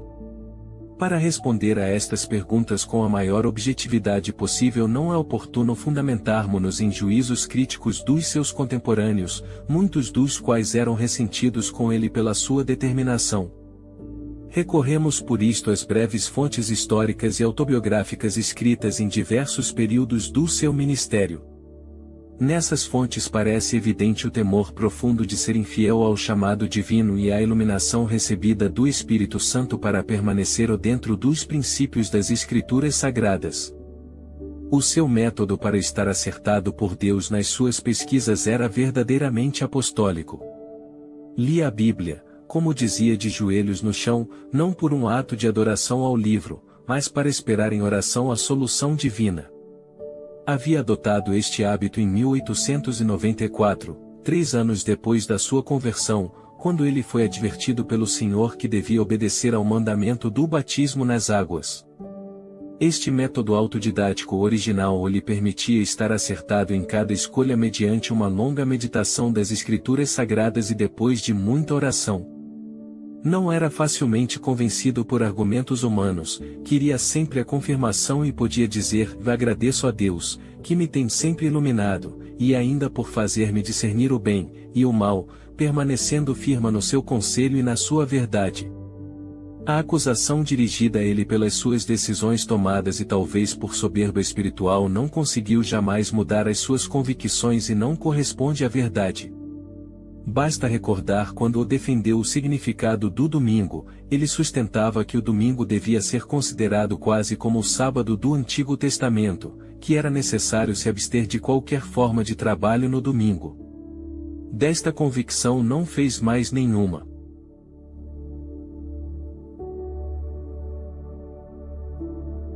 Menção. Como era de costume seu fazer, terá lido a Bíblia de joelhos, procurando ajuda e a luz de Deus na oração e terá recebido a solução. O seu rigor era devido não apenas ao caráter severo, e o temor de desobedecer a Deus, mas também pela sua formação presbiteriana. Insistimos novamente, sobretudo no fato que suas pesquisas sobre as Escrituras, executadas com um método autodidático, eram descobertas pessoais tornadas possíveis graças à iluminação do Espírito Santo, sem nenhuma intervenção humana. Um propósito santo. O seu ministério entre as igrejas ítalo-americanas teve apenas um único objetivo: permanecer fiel à palavra de Deus ou sem comprometer a celeste vocação pelo respeito humano, nem pelo temor daquilo que podia fazer o homem mortal, ou por lisonjas ou espantos do maligno.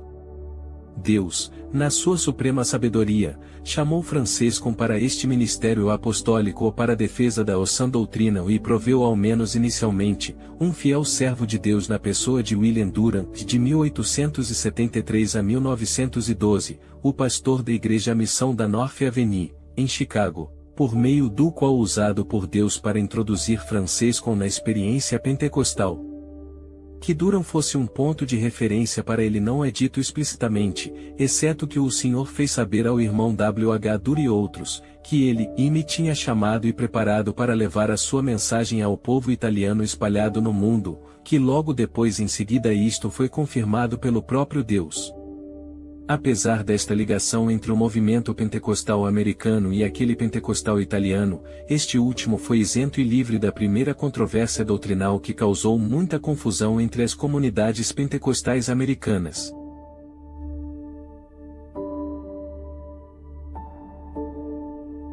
Inevitáveis divergências. Era inevitável que um avivamento como aquele pentecostal, efervescente e espontâneo, surgido entre os cristãos pertencentes a várias igrejas evangélicas com diversas formações doutrinais, devesse bem rapidamente enfrentar divergências de caráter teológico. A primeira controvérsia surgiu em 1910, particularmente pela posição tomada por W.H. Durant.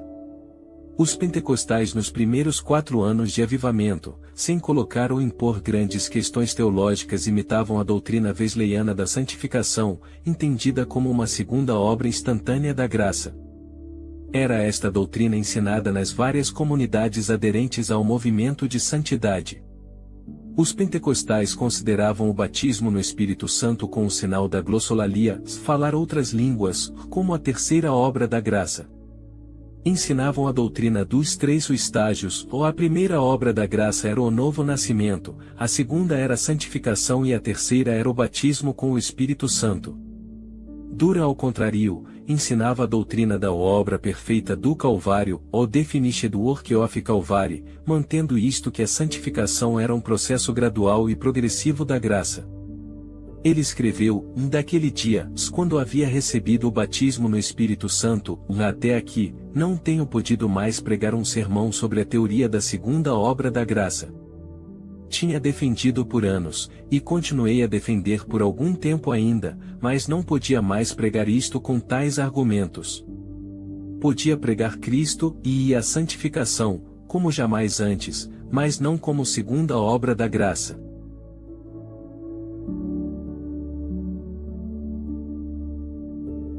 mesmo sendo sempre o confirmado por Deus, cremos de não estarmos longe da realidade quando afirmamos que Durham foi certamente um ponto de referência espiritual para Fransescon nos primeiros anos do seu ministério pentecostal e indiretamente para todas as comunidades italo-americanas. Depois da morte inesperada de Durham em 1912 e a consequente constituição das Assembleias de Deus em 1914, as ligações com os pentecostais americanos foram quase que totalmente interrompidas.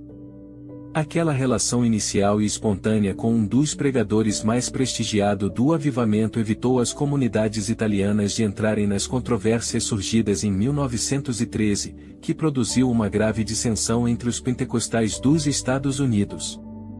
Se tratava da fórmula do batismo nas águas não no nome da Trindade, mas somente no nome de Jesus.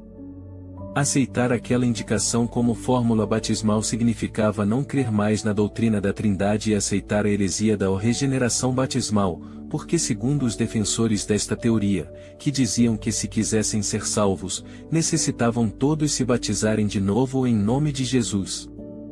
Não faltarão tampouco no movimento pentecostal italiano dificuldades de caráter doutrinal, mas parece claro que a decisiva posição de Fransescon conseguiu manter íntegra a maioria das comunidades surgidas nos Estados Unidos, no Canadá, na Itália e na América do Sul.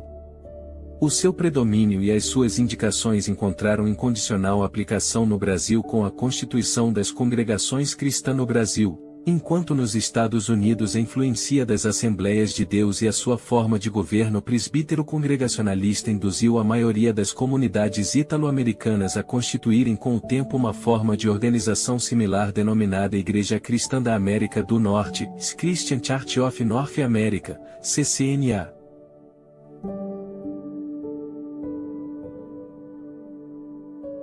Naquilo que diz respeito à Itália, a maioria das comunidades pentecostais, depois do isolamento forçado produzido pela perseguição no período entre 1934 e 1945, mesmo havendo grande respeito pela figura espiritual de Luigi Fransescon, não seguiram a sua posição congregacionalista, crendo ser oportuno, para obter a liberdade de pregar o Evangelho, de constituir-se em uma forma organizada adequada à conservação e ao desenvolvimento do movimento na Itália.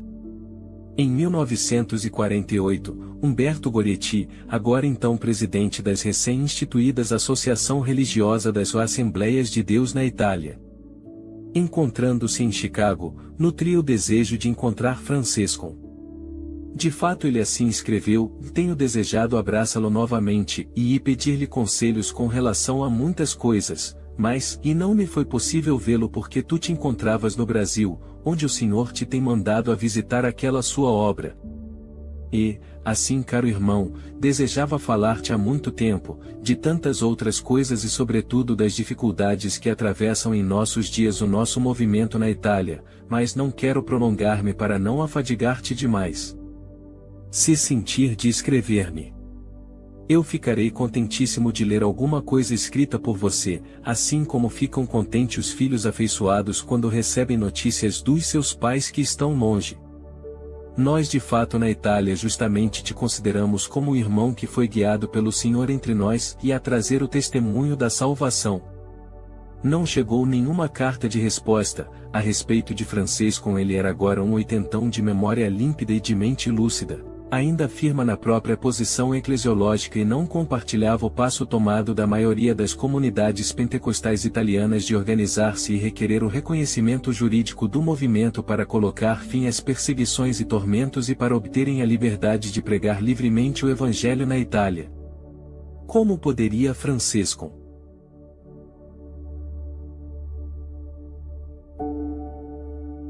ausente por cerca de 20 anos, compreender o problema da liberdade religiosa na Itália?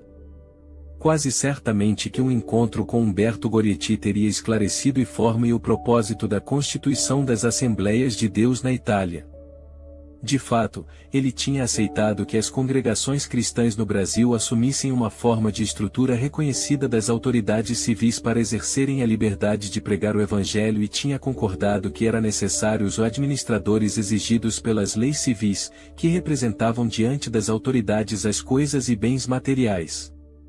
Ele sobreviveu a todos os outros pioneiros do movimento, desenvolveu o próprio ministério apostólico por cerca de 3 gerações a fim de que o movimento pentecostal italiano conservasse uma sua peculiar fisionomia até mesmo no âmbito do mundo pentecostal mesmo.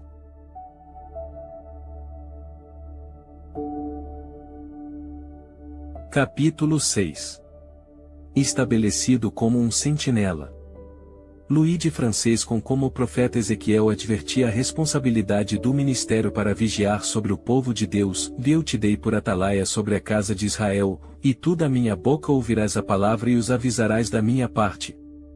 Por esta razão estava sempre na linha de frente quando no movimento pentecostal italiano se manifestaram divergências doutrinais. A controvérsia. O primeiro esclarecimento doutrinal surgiu sobre uma interrogação de máxima importância: sem o batismo com o Espírito Santo se pode ser salvo? Pietro Ottolini, depois de uma ausência de 4 anos empregados para exercer o ministério na Itália, de 1910 a 1914, de retorno nos Estados Unidos, verificou na comunidade que o número de crentes tinha aumentado grandemente e continua. Mas notei também que a anterior prioridade na busca do batismo com o Espírito Santo havia diminuído. Fiquei perplexo, e falei com os anciãos sobre isto, e eles concordaram comigo que a importância do batismo no Espírito Santo havia enfraquecido. Por esta razão também eles estavam perplexos e aflitos.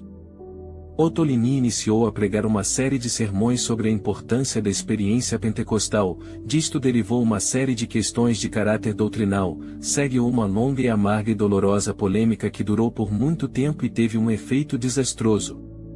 Em última análise, o problema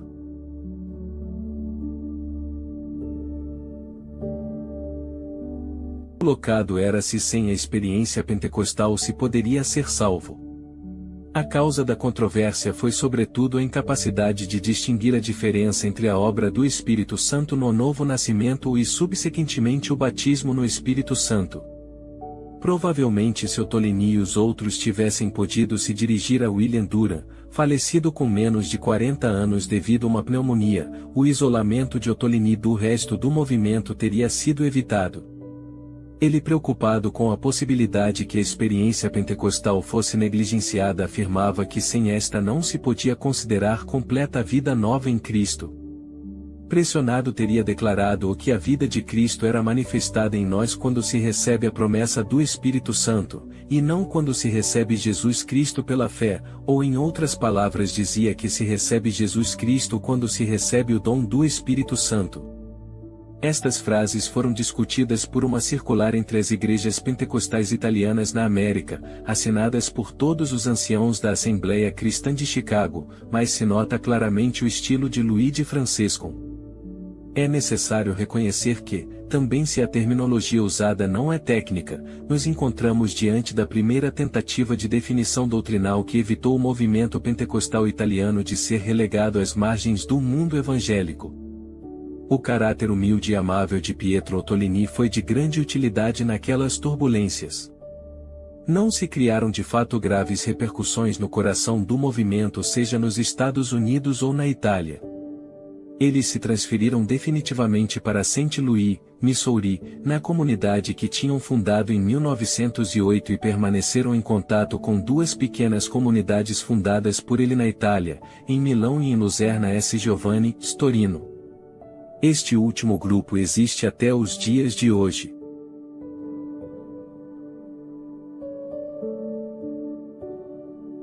A grave tormenta. A discórdia doutrinal mais grave surgiu em torno de 1925 pela tomada de posição de um outro conhecidíssimo pregador italiano, Giuseppe Petrelli, de 1877 a 1957. Já pastor batista, juiz de paz, jornalista e escritor fecundo. Depois a experiência pentecostal desenvolveu um ministério itinerante entre as igrejas italianas dos Estados Unidos. Possuía um destacado dom oratório e foi autor prolífico de livros de conteúdo edificante. Era inevitável que cedo ou tarde houvesse um encontro entre Petrelli, de atraente personalidade e de modos refinados, e o austero Francescon, tenazmente pragmático. Petrelli tinha uma visão mística do cristianismo. Ele havia proposto uma antiga tese teológica fruto de seu particular método de interpretação das Escrituras. Petrelli adotava o método indutivo. Segundo ele, a igreja verdadeira era aquela invisível, que é composta somente de um remanescente fiel, enquanto a maior parte dos crentes não faziam parte da verdadeira igreja invisível. Este o remanescente, os vencedores ou se podem já serem reconhecidos pelo fato de não serem apreciados nem compreendidos da grande maioria dos crentes. Francescon, ao contrário, na interpretação das Escrituras utilizava o método dedutivo para obter ensinamentos práticos. Não concordava e nem compartilhava da visão teológica da divisão dos crentes nascidos de novo em duas categorias e sobretudo não aceitava a existência de uma elite espiritual no âmbito da igreja. Já há muito tempo se sentia a necessidade da formulação de artigos comuns de fé para estabelecer a sã doutrina, mas Petrelli se opunha a isto, firme sobre princípios que qualquer tentativa que seja de esclarecimento doutrinal, colocava princípios humanos no lugar da luz do Espírito Santo sobre a Escritura. Afirmava, de fato, que os credos são sempre limitados, ainda que sejam sinceros, porque limitam a revelação de Deus a nós.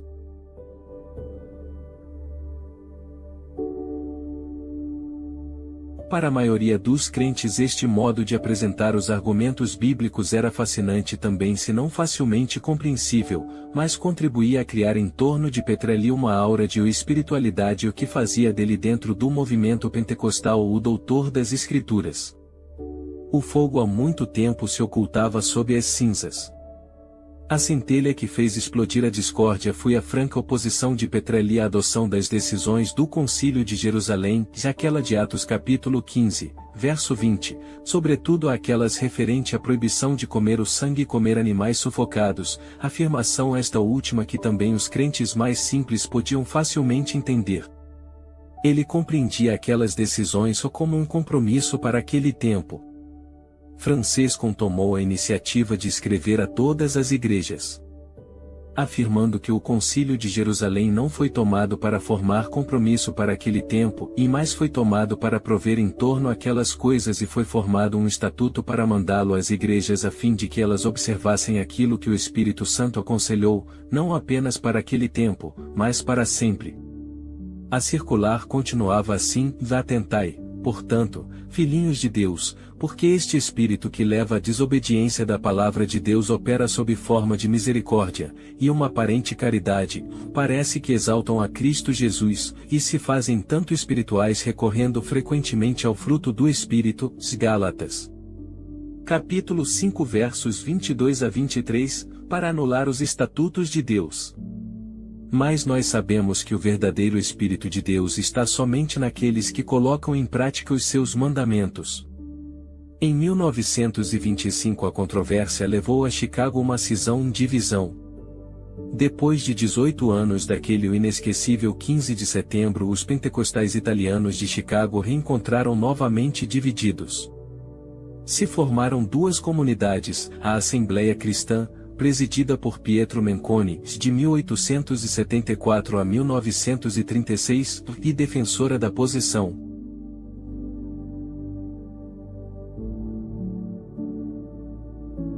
lógica de Petrelli, e a Congregação Cristã de Chicago, presidida por Luigi Francescon, defensor da atualidade das decisões do Concílio de Jerusalém. A Assembleia Constitutiva.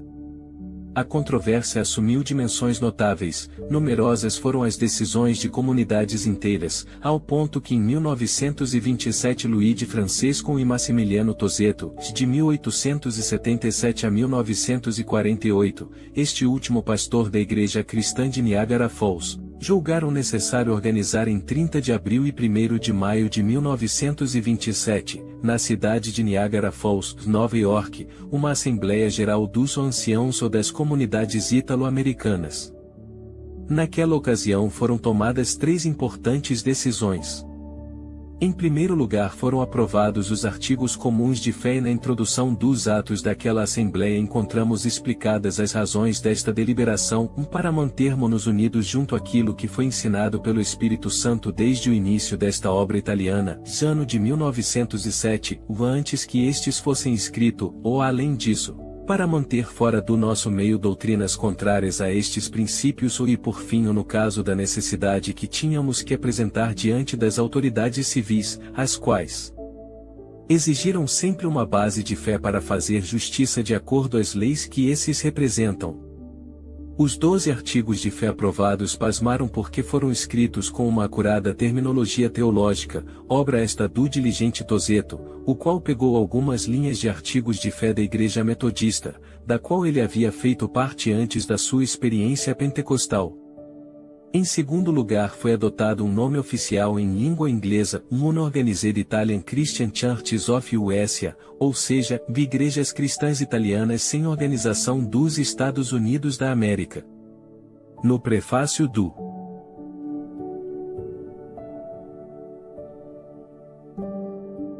Novo Inário com 328 hinos em italianos, que aquela Assembleia decidiu publicar em substituição ao que era usado na época, estava especificado. Por igrejas sem organização pretendemos dizer aquelas igrejas atualmente firmes na verdade, unidas no temor de Deus, que gozam paz e segurança por Ele, e que os anciãos uma vez por ano se reúnam juntos quando em uma cidade e quando não em outra, para pedir ao Senhor, e para recontar sua obra gloriosa, e para entenderem-se, se compreendam, naquilo que o Senhor lhes mostrar expediente para o avanço do seu reino. Esta Assembleia Geral, que pode ser considerada constitutiva para o movimento ítalo-americano, sancionou as bases de uma forma oficial de colaboração entre cerca de 70 igrejas aderentes, que na época constituíam-se a grande maioria das comunidades pentecostais ítalo-americanas. A sua posição decidida. Francesco manterá também em seguida as decisões tomadas naquela Assembleia Geral de 1927, como as formas mais avançadas possíveis de colaboração entre as igrejas, sem contradizer as ordens da Escritura. Acusações eventuais de obstinação não foram confirmadas pelos fatos, porque Francesco foi sempre pronto a rever as suas escolhas à luz das Escrituras. Por exemplo, quando durante a Convenção de 1933, ele mesmo propôs a revisão do 8º artigo de fé referente à ceia do Senhor, que originalmente dizia, e nós cremos que na Santa Ceia o corpo de Cristo é dado, recebido e comido de um modo celeste e espiritual, e que o meio pelo qual é recebido e comido é a fé. Lucas capítulo 22, verso 19, 1 aos Coríntios, capítulo 11 verso 24, salta súbito aos olhos a doutrina luterana da transubstanciação pela qual se deduz que o pão e o vinho não se transformam, no corpo e sangue de Jesus, todavia.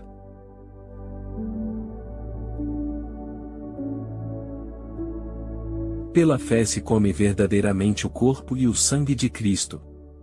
O conceito evangélico, ao contrário, acentua a memória da morte do Senhor, em virtude da qual o crente entra em particular comunhão com Cristo e anuncia o seu eminente retorno.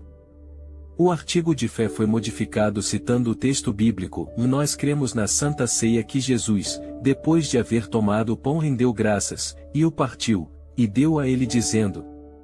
E, tomando o pão e havendo dado graças, partiu e deu-lhe, dizendo, isto é o meu corpo, que por vós é dado, fazei isso em memória de mim. Semelhantemente, tomou o cálice, depois da ceia, dizendo, este cálice é o novo testamento no meu sangue, que é derramado por vós. Lucas capítulo 22, verso 19 e 20, 1 aos Coríntios capítulo 11, verso 24.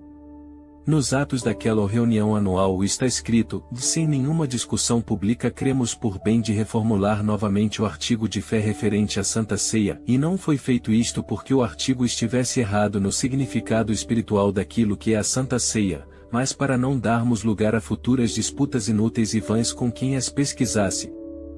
Francisco em seguida aceitou depois a decisão da Convenção de 1938 de modificar o nome Igrejas Cristãs Italianas sem Organização dos Estados Unidos da América por o Igrejas Cristãs Italianas da América do Norte e que cada igreja fosse incorporada neste nome no seu próprio estado.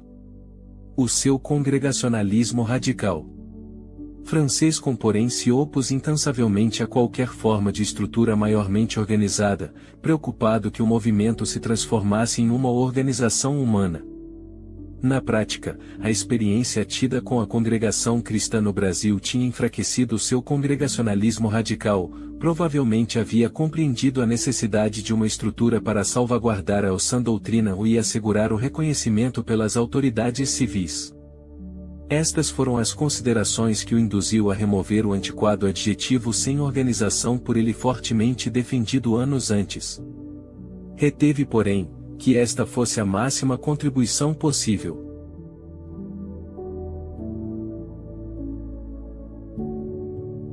Discordando das sucessivas tentativas de constituir uma forma mais estruturada de serviço entre as igrejas, manifestou um congregacionalismo exagerado e confirmou o seu pensamento escrevendo: a cara irmandade constante na fé que uma vez por todas foi dada aos santos, o Judas 3. Que isto seja notório a toda a irmandade fiel ao Senhor Jesus, que uma organização no meio da Igreja de Deus, é uma aberta rebelião contra ele. Uma postura que leva a associar-se com o mundo. Limita o supremo poder de Deus. Impedia Cristo de ser glorificado segundo a sua palavra. Tira o ofício devido ao Espírito Santo. Nega a celeste vocação. Se rende ao costume dos gentios.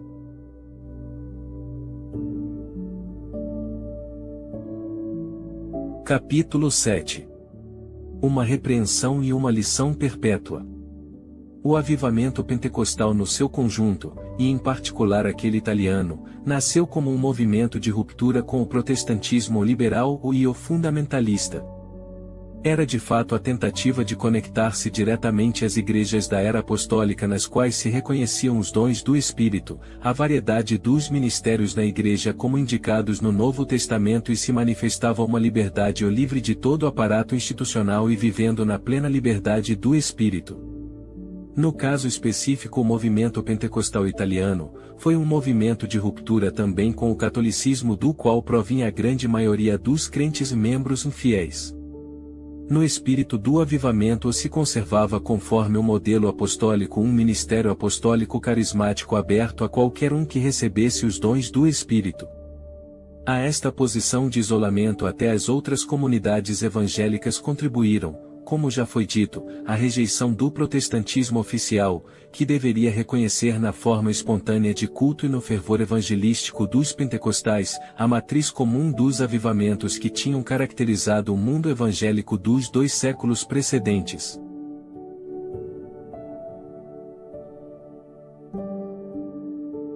Um ocadinho, ó vaso. Hoje, depois de mais de um século de distância daqueles humildes inícios dos quais nos orgulhamos, com uma análise mais ponderada é possível afirmar que o avivamento pentecostal, mais que um movimento de ruptura, foi um vaso ou recipiente no qual se amalgamaram os vários componentes de doutrina e de experiências evangélicas anteriores, que, inflamados pelo fogo do Espírito Santo, deram vida ao anúncio do Evangelho. O movimento surgiu em seguida a uma leitura plana e literal das Escrituras. A doutrina pentecostal precedeu, e por isto gerou, a experiência.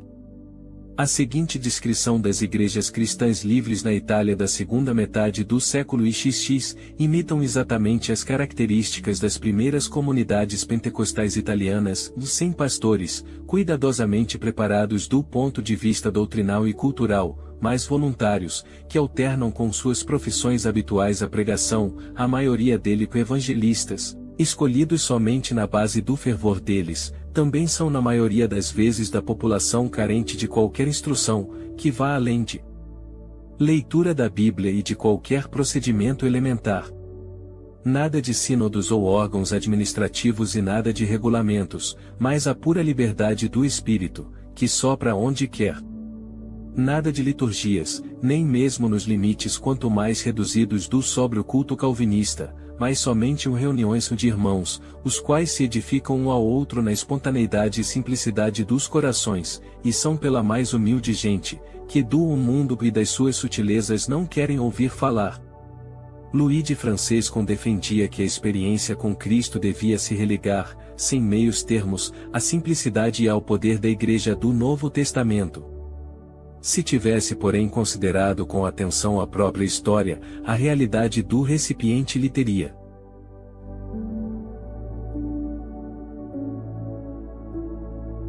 parecido evidente.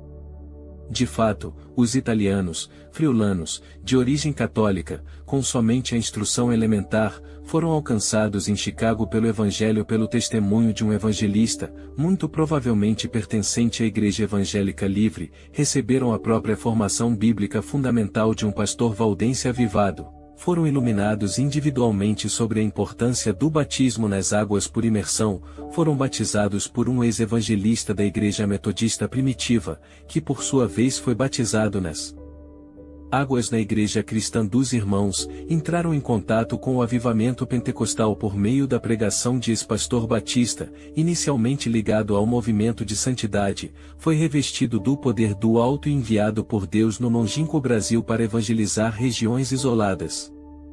Retornou nos Estados Unidos e foi chamado por Deus a desenvolver o ministério apostólico de defesa da sã doutrina no âmbito de 3 gerações.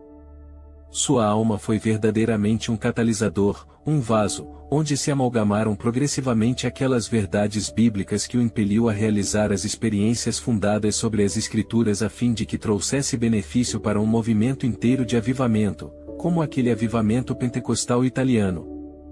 Ele continuou a ser um dos irmãos principais da Assembleia Cristã Italiana nos Estados Unidos, e um dos anciãos da Assembleia de Chicago até 1925, quando constituiu em Chicago a Congregação Cristã de Chicago, ainda hoje em pleno desenvolvimento e ponto de referência daqueles poucos grupos italo-americanos, que têm desejado perpetuar uma visão congregacionalista radical.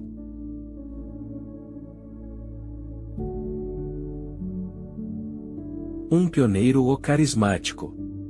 Luigi Francescon, além de ser o mais notável animador do avivamento pentecostal italiano, pertencia aos pioneiros ou carismáticos, como Pietro Ottolini e Giacomo Lombardi, os quais realizaram uma guia divina milagrosa durante o ministério deles. Em virtude do seu caráter puro e íntegro, se opôs incansavelmente a uma organização que podia sufocar a liberdade do espírito com um conjunto de regras institucionais, permanecendo fiel à posição comum delineada no início do avivamento. Também William Durham havia defendido que as denominações eram o maior obstáculo ao progresso da causa de Jesus Cristo. Por fim, os membros que constituíram as Assembleias de Deus em 1914 em Hot Spring, no Arkansas, eram contrários a constituir uma organização humana que estabelecesse leis ou artigos de fé ou porque o contraria às Escrituras. É necessário reconhecer, porém, a sua abertura, no final dos anos 20, dispondo-se a modificar a rígida concepção do congregacionalismo para uma necessária colaboração de serviço entre as agora numerosas comunidades que professam a mesma fé. Quando, porém, constatou o irreversível caminho para uma posterior forma de organização, que segundo os seus princípios era contraria à Escritura, se retirou se tornando uma voz que clama no deserto. No seu testemunho, escrito em 1942 e na segunda edição, levemente ampliada, publicada 10 anos depois, com a idade de 76 anos, ele confirma a sua vocação inicial de congregacionalista radical e de total intolerância contra qualquer forma de compromisso sobre disputas de caráter dogmático, que poderiam ter sido resolvidas de uma forma mais pacífica. O profundo temor de ser infiel ao chamado divino o impeliu sempre, porém, até esta posição definitiva. Francescon recorda com afeto a Irmandade de Chicago, a qual, uma parte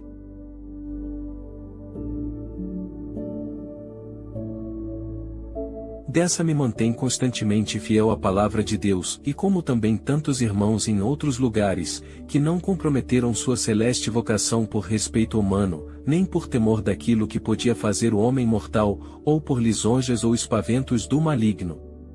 Em 1927, depois de ter sido o promotor principal, como temos visto, da primeira Assembleia Geral das Igrejas Italianas sem organização residente nos Estados Unidos da América, depois de haver aprovado os artigos de fé e também instituído uma convenção anual dos representantes das igrejas, que haviam aceitado aqueles deliberações doutrinais, Luigi Francescon permaneceu um dos principais irmãos, encarregado oficialmente da vigilância e do encorajamento das igrejas, até 1938.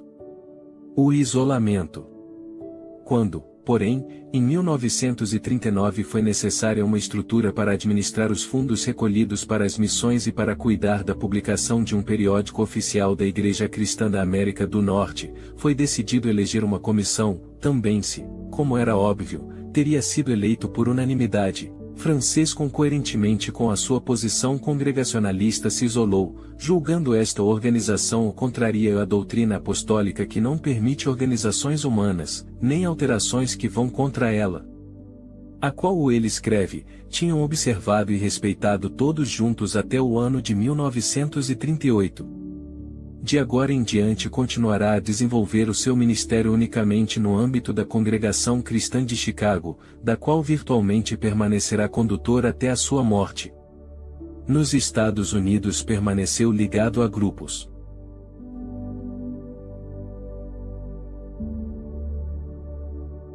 minoritários. Em novembro de 1943 organizou uma convenção em Chicago para um número de irmãos os quais sentiam que se devesse retornar a como a obra era no princípio, sem organizações diretas ou indiretas, sem formular credos, e sem alterar a palavra de Deus. O resultado daquela convenção foi um simples cartão postal estampado que estava escrito: Deus nos tem ajudado de abraçar tudo aquilo que foi estabelecido, e isto é, de retornar a como a obra era no princípio, sem organizações diretas ou indiretas, sem formular credos e sem alterar a palavra de Deus. Ao Senhor Jesus Cristo toda a glórias. Da resumida e sucinta comunicação dos resultados desta convenção de 1943, não estamos longe da verdade se deduzirmos que o próprio Francescon havia já compreendido ter perdido em seguida ao seu retiro do resto do movimento, a importante influência dos anos anteriores. Ele continuou a desenvolver o próprio ministério apostólico a favor das igrejas que aderiram à Congregação Cristã no Brasil, que prosseguiram em aceitar a sua guia espiritual. Em 1947-48, acompanhado da sua esposa, que deixará este mundo antes dele, depois de uma viagem aérea chega no Brasil, onde por um ano inteiro visitou as mais importantes comunidades. Que diferença da missão de 37 anos antes, quando para chegar em Santo Antônio da Platina no Paraná havia percorrido 70 quilômetros a cavalo entre as florestas. Retornou a Chicago em novembro de 1948. Um testemunho. Da revista trimestral da Sociedade Bíblica do Brasil reportamos por inteiro um artigo referente a Luigi Francescon. Embora Luigi Francescon evitasse e se opunha a toda forma de publicidade, milhares têm aceitado a palavra de Deus por ele pregada. Não tinha nenhum interesse por dinheiro e a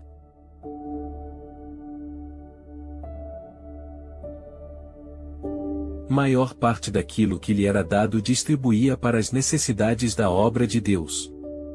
Não pedia jamais nada a ninguém, certo que pela fé Deus lhe haveria de prover as necessidades. Foi exemplo de fidelidade no ministério confiado a ele pelo Senhor, exercitando-o com amor e temor. Sincero amante da Bíblia e grande admirador do vasto ministério confiado à Sociedade Bíblica que desenvolvia a sua obra em todo o mundo, como prova desta sua lealdade, pouco tempo antes da sua morte, expressou o desejo que no seu funeral o dinheiro que devia ser gasto em flores fosse dado à Sociedade Bíblica Americana para a distribuição de Bíblias para não crentes. Havendo passado toda a vida ao serviço de Deus e meditando na sua palavra, ele passou para a eternidade para receber as bênçãos divinas prometidas. Sentindo que se aproximava a hora da sua partida, pediu que fosse lido o Salmo 48 e depois de haver seguido atentamente a leitura até o fim, repetiu com voz firme as palavras do último verso, Salmo 48 verso 14. Porque este Deus é o nosso Deus para sempre, ele será nosso guia até a morte. Dormiu no Senhor em 17 de setembro de 1964 com a idade de 98 anos e 6 meses. O irmão ancião Luiz de Francisco exerceu o ministério por cerca de 60 anos. Sem jamais comprometer a verdade lhe revelado por Deus, e um homem abençoado, o qual havendo recebido tantas manifestações da graça do Senhor, pode viver uma existência tão preciosa. Um outro testemunho de Luiz de Francisco foi publicado pela revista O Pentecoste, uma revista dirigida por Donald J. de 1891 a 1966, a pedido da Conferência Pentecostal Mundial. Entre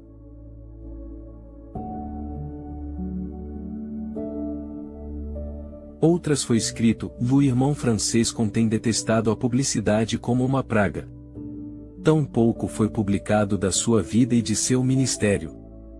A grande obra no Brasil não tem nenhuma publicação oficial para comunicar notícias de suas atividades na obra de Deus. O irmão Francisco jamais teve o desejo de ser reconhecido e admirado. Pouquíssimos homens no mundo foram iguais a ele. Estou muito feliz de trazer ao conhecimento do público alguns fatos da vida deste homem que Deus mandou na América do Sul em 1909. Creio seja meu dever de fazer conhecer aquilo que Deus pode fazer com um homem, sem publicidade e, segundo as concepções humanas, com capacidade limitada. A vida que ele viveu e o ministério que manifestou eram no Espírito. Toda a glória seja dada a Deus. Uma advertência. Podemos não compartilhar com a rigidez do seu caráter e a sua obstinação em defender até o fim aquilo que cria ser a sã doutrina, mas a sua vida e o seu ministério são uma advertência e uma lição perene para as próximas gerações de crentes. Consideramos, todavia, que ao isolar-se, ele privou as igrejas do seu contínuo apelo à fidelidade. Ele não aceitou, até as extremas consequências, a tarefa impopular de ser uma sentinela para o povo de Deus alertando sobre o perigo de desvios, que teriam desvirtuado o propósito do próprio avivamento. Isolando-se de uma irmandade que o estimava, orava e respeitava, privou muitos do seu valioso ministério apostólico. Talvez seja dito também que graças a este isolamento, segundo o divino desígnio, evitou aquele culto à personalidade que fez também tantas vítimas ilustres até mesmo no âmbito do movimento pentecostal ítalo-americano.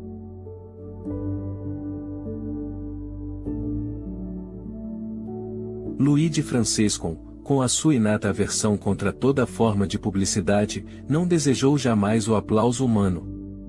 Pertence àquela seleta e eleita fileira de homens simples e fiéis, usados por Deus para a salvação de milhares que se consideram apenas vasos de barro, a fim de que este grande poder seja atribuído a Deus e não aos homens.